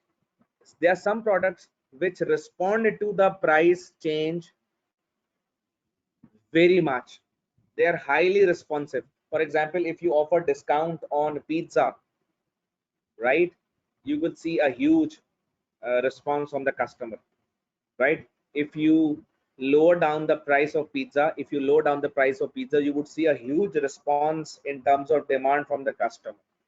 But if you reduce the price of salt, you won't experience high or much change of demand, because even if the salt is cheap, even if the salt is gets low price, people will not eat it more than required. Yes, someone who was eating one pizza every month can now switch to two pizza, three pizza, four pizza if the price of the pizza gets reduced. But if some family is using one packet of salt, and if the price of the salt decreases, they will not purchase two packets of salt because they will not use excessive salt just because it is cheap. Did you get this point? So we can say the responsiveness of salt and pizza is quite different.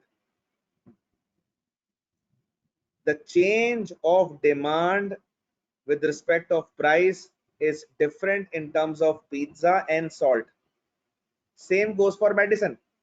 Even if the medicine gets discount, even if you get discount on medicine, you will not purchase more medicine. Obviously you will purchase the same amount of medicine, same quantity of medicine prescribed to you by the doctor, even if it is expensive, even if it is cheap. Are you getting my point?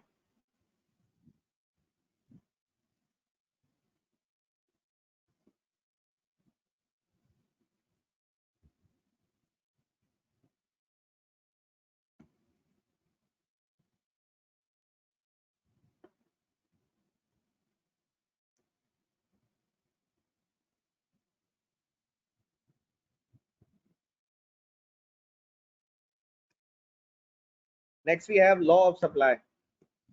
What is actually law of supply? Law of supply refers to the that if price of a commodity increases, its supply also increases, and if the price of a commodity decreases, its supply decreases. You see, we need to understand, we need to study law of supply from investors' point of view. We need to study law of supply from manufacturer's point of view.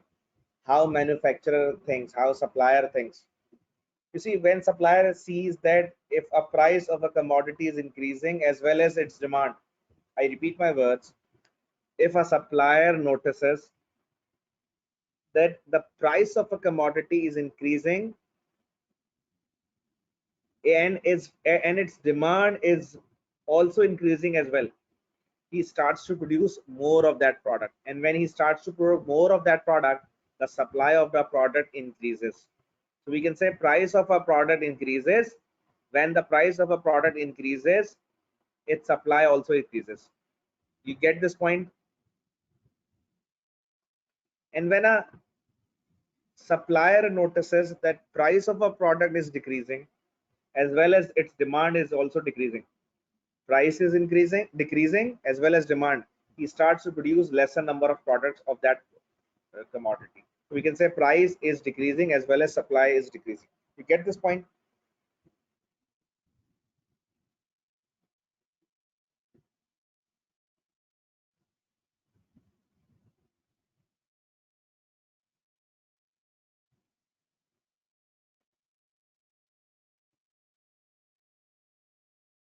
Now there are some factors which prevents law of supply to work.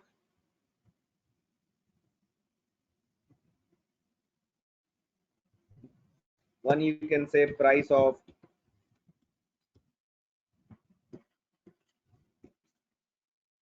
other goods.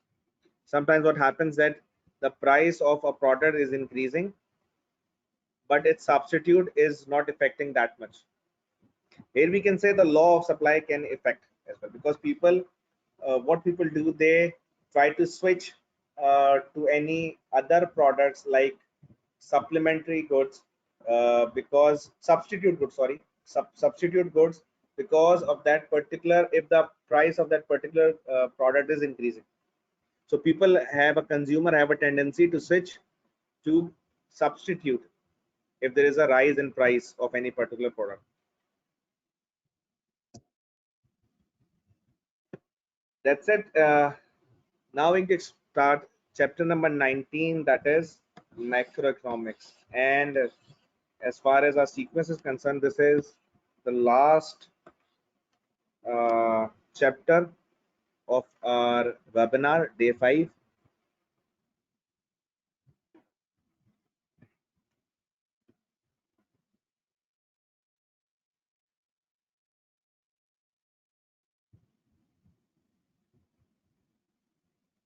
What is macroeconomics? Macroeconomics deals with entire economy, entire nation, entire country.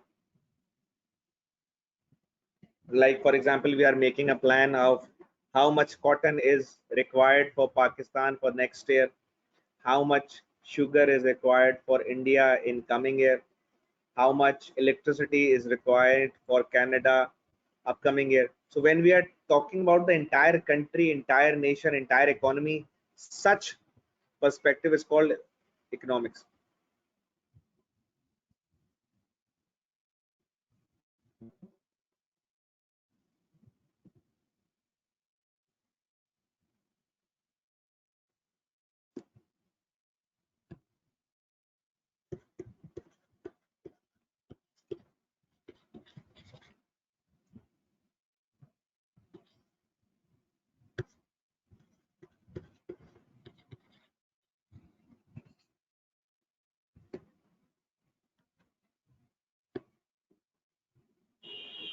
Right. Okay, first, the topic we're going to explore today is aggregate demand and aggregate supply. What is aggregate demand and aggregate supply? The word aggregate means total. That refers to the total demand of any product. For example, how much, how much, how much sugar is required for entire country. That is, if let me give you an example. The word demand is of microeconomics. As a Farooq Mirza, as an individual, how much sugar I need annually is a term of microeconomics demand. But how much sugar is required by the entire country is a macroeconomics term, which is aggregate demand. You get this point? How much sugar I need, how much sugar one organization need is demand. How much sugar is required and needed by the whole country, whole nation, that is aggregate demand. That is the topic of macroeconomics. Did you get this point? Have you distinguished this demand and aggregate demand? Same goes for supply. How much electricity is produced by one organization is supply of electricity. But how much electricity is produced by entire country is aggregate supply of electricity. Aggregate again means total. The total supply of electricity by a country. And supply is a microeconomics terms, the supply of electricity by a single individual organization. You get this point?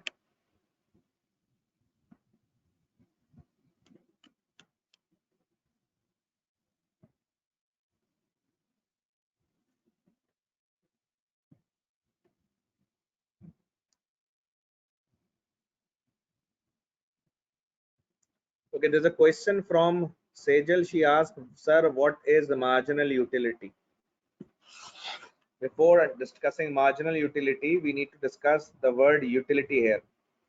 What is the term utility means? Utility means any sort of benefits or satisfaction which you receive from any product. In this hot summer, when you switch on your air condition, it starts to feel good. That feeling of goodness is actually the utility which we are receiving from air conditioner, right? When you came to home, when you come to your home out of that scorching sun, when you drink first glass of water, when you drink first glass of water, that is called the ease, the satisfaction which you feel from that glass of water, the satisfaction which you receive after having that glass of water is called utility. So before discussing marginal utility, first we need to understand what is utility. Everyone gets my point? What is utility? Now the point, what is marginal utility? Marginal utility means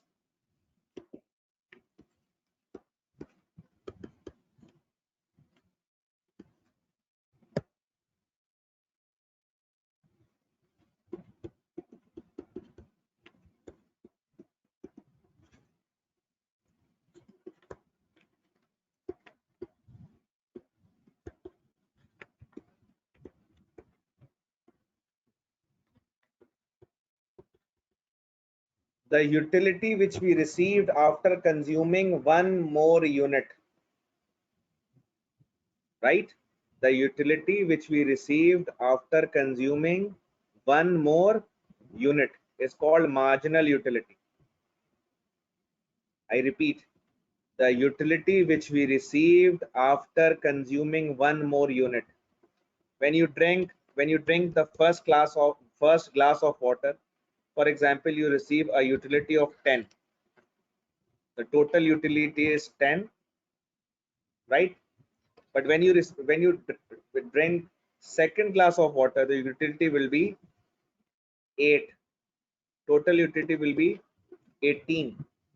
So how much utility which you have increased? 8. So this is 8 is marginal utility. You get this point? And when you will drink third glass of water, you will have utility of 3, and the total utility will be 21. How much increased utility you have in consumed right now? Here is 3. Here marginal utility is 3. Another phenomena here can be witnessed is, you see, marginal utility is decreasing time by time. On first glass it was 10, on second it was 8, and third it was only 3. This is called diminishing marginal utility return. This is what this phenomena is called, because every time when you will receive the utility, it will be lesser than the previous one. The first glass of water will be great, the second glass will be good, it would not be great as it was in the first glass. You get this point?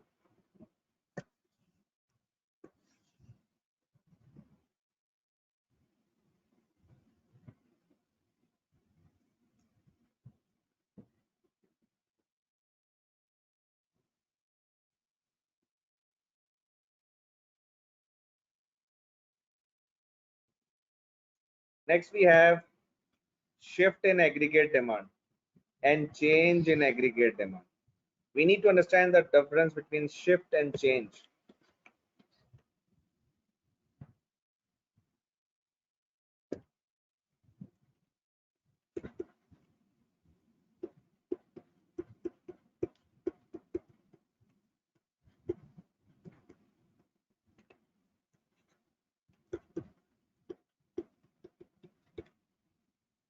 Okay, when the demand of the product varies due to non-price factor, anything which is other than price, anything which is other than price, you can say it's, let me write it again,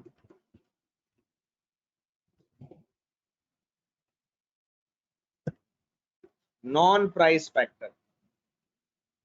And change means when the price of when the demand of a product affects due to price.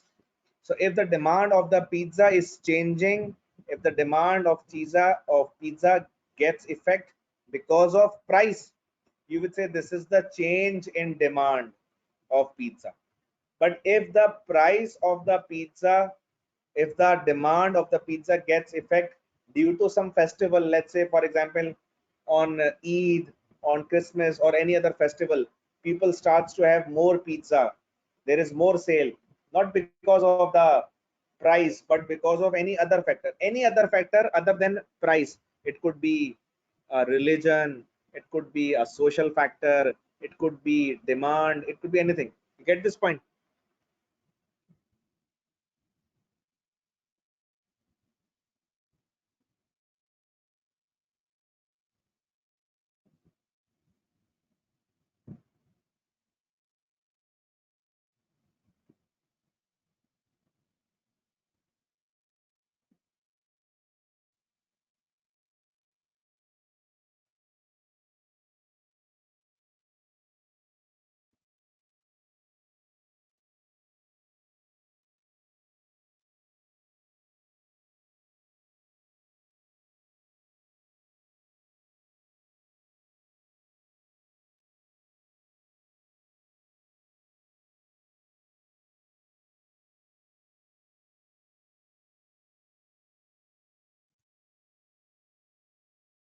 Any question is shift in demand and shift and change?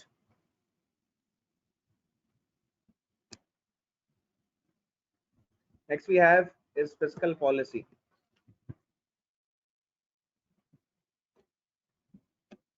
What is fiscal policy?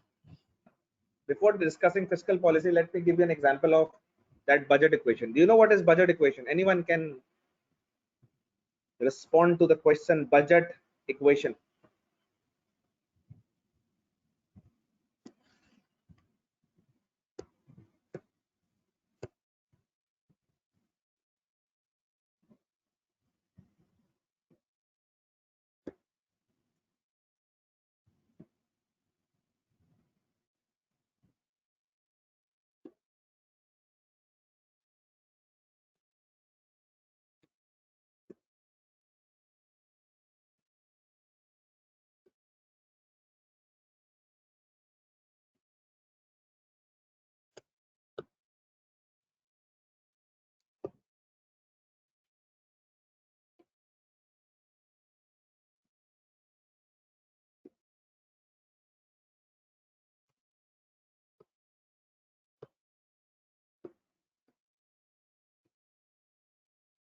Okay, anyone can tell me what is budget equation? Budget equation actually looks like this.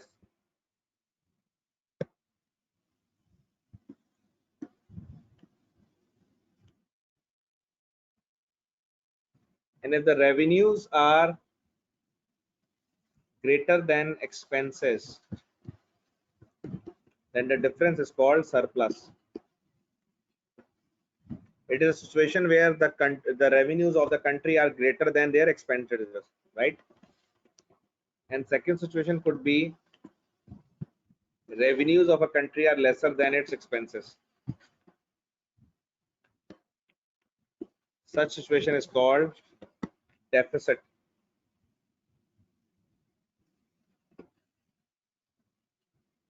You get this point?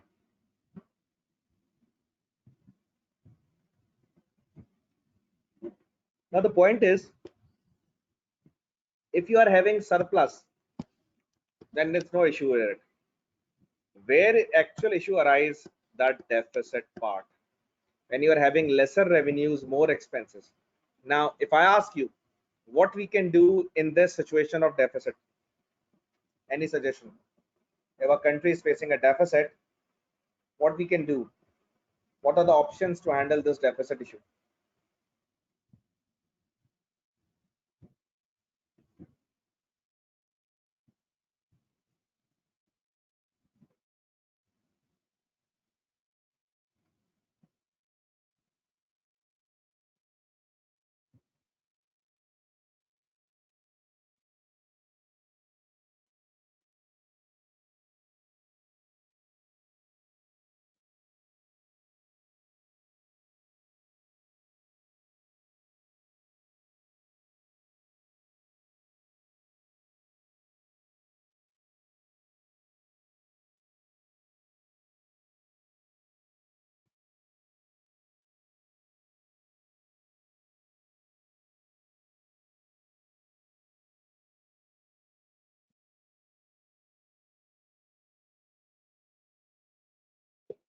One option could be to use that surplus which was in good days, right? And that was in the form of reserves, right?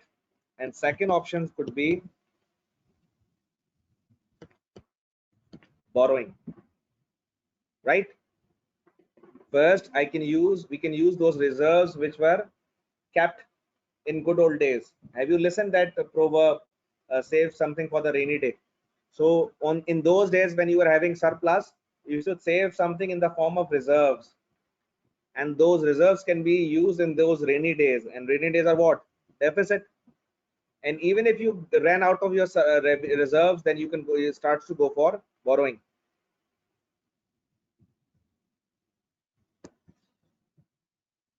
Now, what is fiscal policy? Fiscal policy is a policy of a government which is relevant to three areas. One, expenditures. Like this covers the expenditure part of the policy. For example, the government decides to increase the salary of employees. salary of government employees. Obviously, this will affect the expenditure part of the government, and this should be covered through a proper fiscal policy. You get this point? So actually, this relates to the fiscal policy. Whatever policy affects the expenditure part of the government. The second area which we need to explore, that is revenue part of the government, because the government makes so many policies for revenue. For example, the government decided to increase the tax of a particular product. The government decides to decrease import duty, or the government decides to put up new tax. All these policies will actually affect the revenue stream of the government, and all those policies which are related to revenue streams of the government are actually relevant to the fiscal policy of the government. So fiscal policy also covers the revenue part of the government, and the biggest source of revenue is, tell me, what is the biggest source of revenue for any government? There are multiple sources of revenue, but which is the biggest source of revenue for a government? Yes, it is tax. Tax is the, because most of the organization of a government or public sector organization are not for profit. They offer a very low cost, right?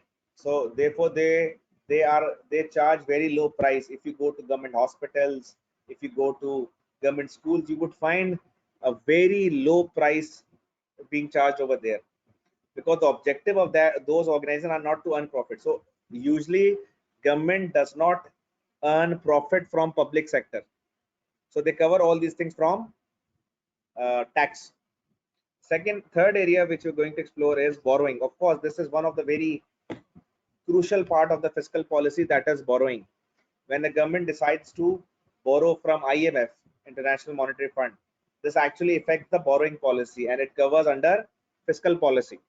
So government makes policy regarding borrowing, how much borrowing should be done, and from where this borrowing will be paid back. For example, government borrows money from any international agency, then international agency will ask from where you will can repay that loan.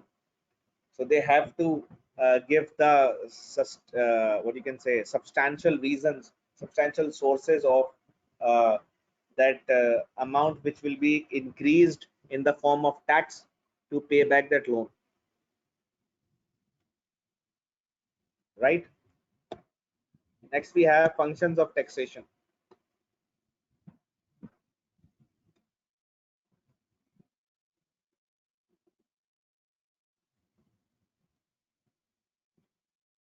What is functions of taxation? Like as I told you earlier, the biggest source of revenue for any government is tax, and this tax system has multiple functions for a government. Obviously the first is to raise revenues, like for local authority as well as similar public bodies, because the government needs money to run the operations of the country, and that money is in the form of tax.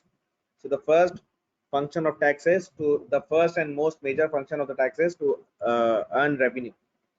Second is to discourage certain activities, because the objective of the government is to discourage certain activity. For example, the government does not want people to smoke more, so they can put up more tax on tobacco products.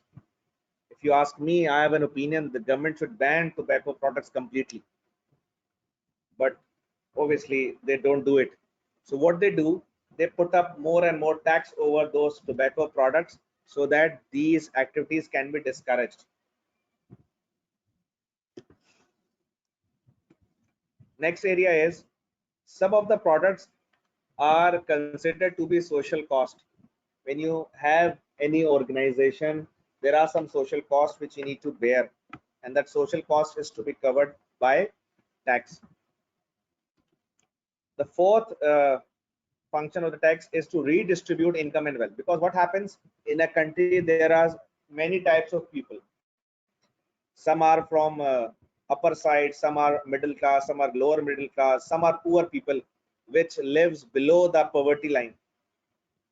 In order to help those people, government take tax. What happens? The government takes tax from the richer people, then redistribute this tax to the poor people, and such redistribution is called redistribution of income and wealth. That government receive tax from richer people and then pay back these taxes to poor people in the form of uh, cheap hospital services, low priced schools, low priced colleges, low priced foods, subsidized foods. So this is how the mechanism works. You get this point? Redistribution of income and wealth.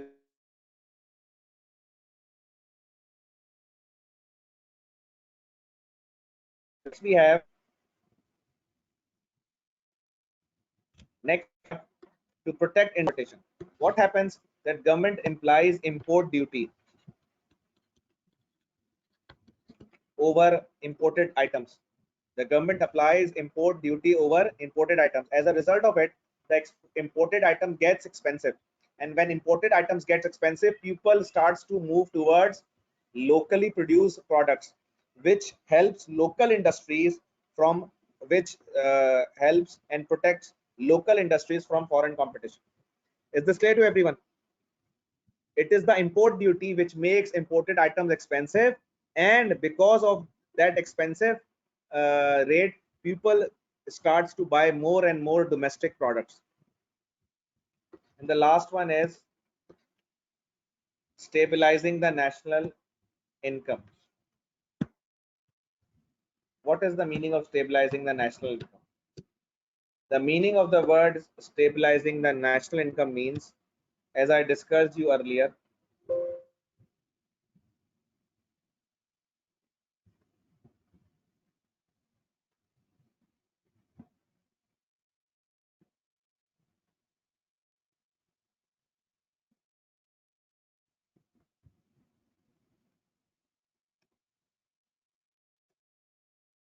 here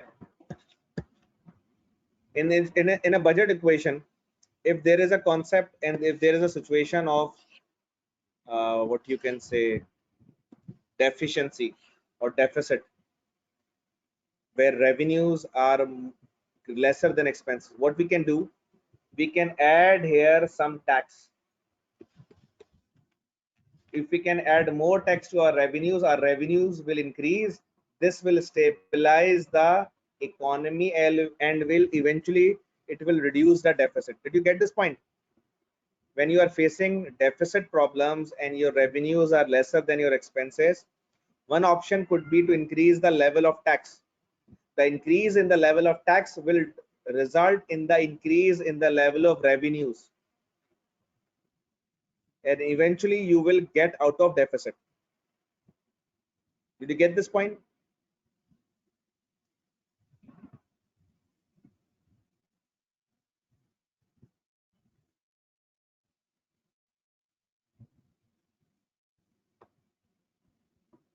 So actually the one of the function of tax is to stabilize the effect of national income.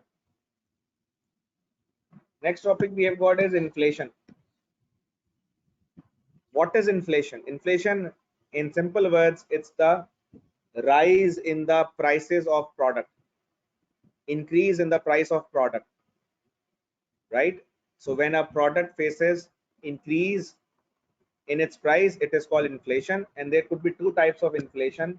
One is demand pull inflation. What is demand pull inflation? Demand pull inflation means if a price of a product increases due to its increase in demand. I repeat, if a price of a product gets increased due to its increase in demand.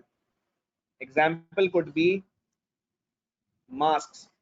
Recently we saw there was an inflation in price of mask.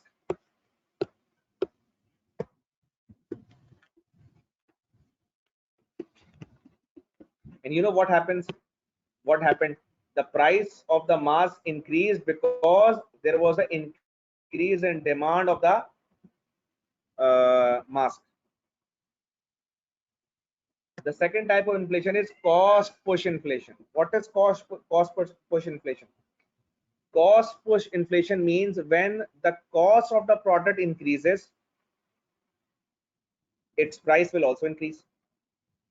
For example, if you are making furniture and the price of the wood increases, when the price of wood increase, the cost of furniture will increase. Let me write you this example here.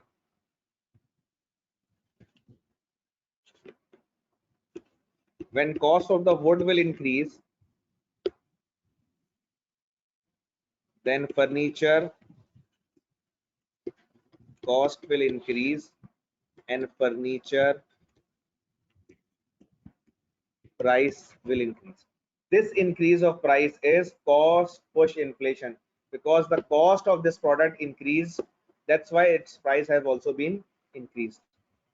Next topic we have got is business cycle. What is the meaning of the word business cycle? This business cycle means there could be multiple stages in a business cycle. For example, there could be a recession, which means business is going down, the economy is going down. And there could be when it's going down and down, and eventually it reaches depression, which means bottom. The economies all failed, it is on bottom, but it's still you can have a recovery, which means economy is going up. And there could be a boom. Boom can be said as the highest level of economy. We can see China is enjoying boom in its economy. What you can say, China was enjoying boom of its economy just before pandemic.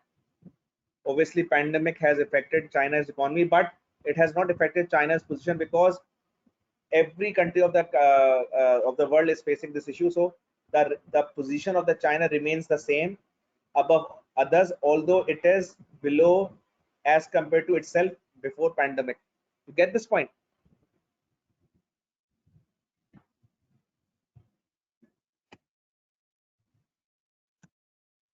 The next topic we've got here, in fact, this is the last topic here, that is unemployment. What is unemployment? Unemployment is, in common words, we can say that is when people are not getting job, and it is the responsibility of the government to create jobs for the people.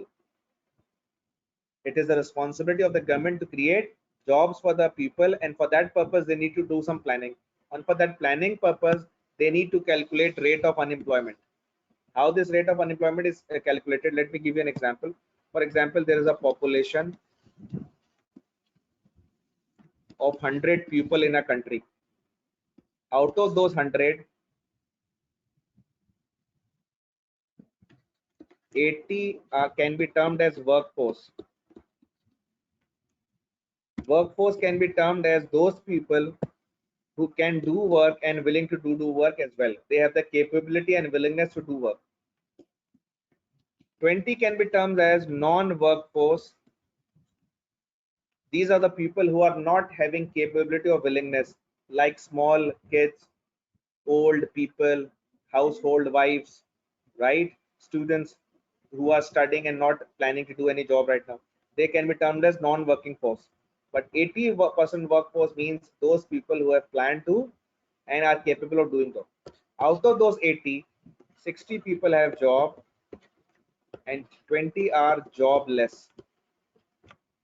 So in order to calculate the unemployment ratio of this, number of unemployed, that is 20, divided by total workforce, that is 80, multiply by 100. So this is how we can have an unemployment. So in this situation, the unemployment ratio is 25%. We can say 25% of the workforce is unemployed. Therefore, the government needs to create jobs for these unemployed people. Okay, one thing which I need to explain, which I told you, that there are two types of paper balance, and this is my personal opinion, right? This is not something official. This is my personal opinion, and if someone is asking, what do you personally suggest? What do you personally suggest? What you can say? What topics should be focused here? I would say that these are the 8 topics which you give extra importance, and other topics should be given importance. I'm not saying you just only study these 8 topics. No, no, no. I'm not saying. It is very clear words from me. I'm not saying you to only study these 8 chapters, but I'm just giving you the name of 8 chapters which you should focus more as compared to others.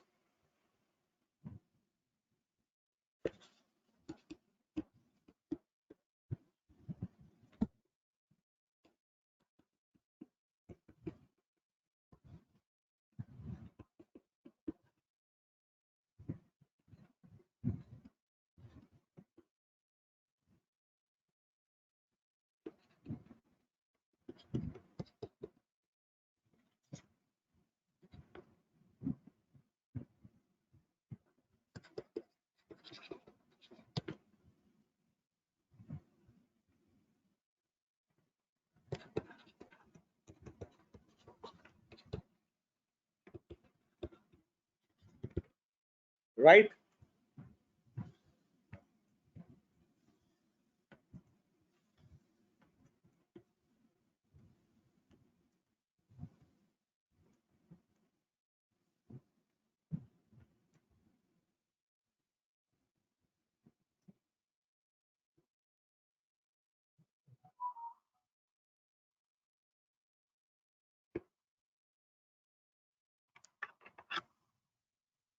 So if you can wait for 2 more minutes, then I'm uploading the annotated files of the day 4 and day 5, right, in this webinar. So you can download them from there, handout section. This is it, the end of this webinar. I hope you have enjoyed it and it must be helpful to you. You can give your feedback regarding this webinar as well on my WhatsApp number.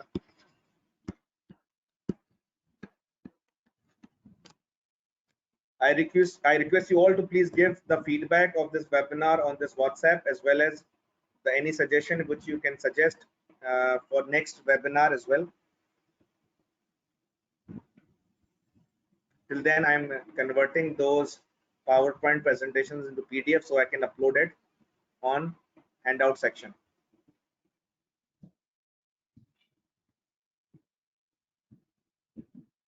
I suggest you to study BPP, study text, and solve both exam kits, BPP and Kaplan. Both are very helpful.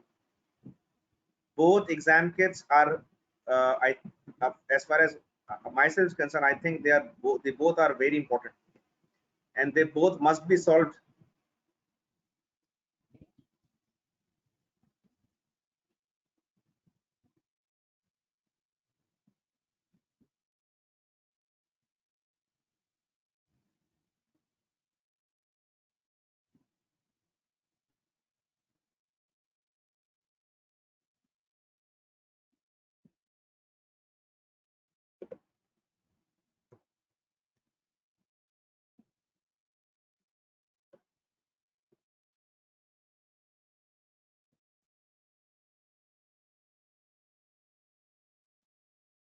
So if you can wait for 1 minute more, then I'll upload those files of day 4 annotated and day 5 annotated on your on this handout section of this webinar.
Okay, there's a question from student, and he's asking tomorrow is his paper. Can you suggest me how to complete, revise it?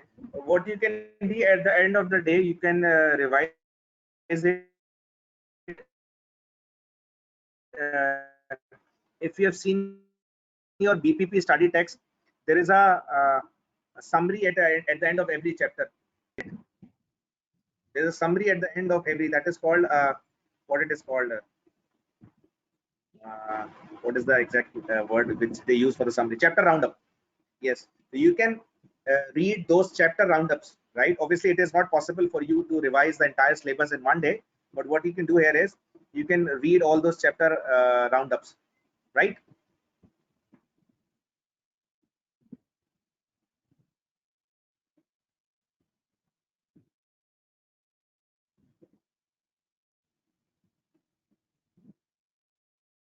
Okay, if in the handout section you can see all handouts are over there.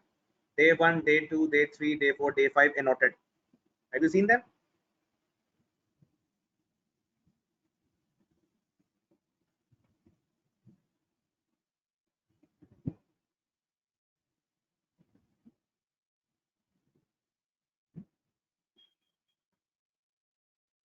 Okay, that's it. You can download these sections over here, download these handouts over here.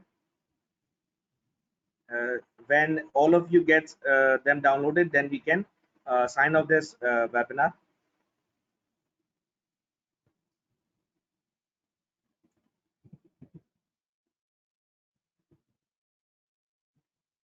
Okay, ji, Allah Hafiz. Thank you for joining this seminar, and I hope you get better results and will be you will be more benefited with this webinar, inshallah.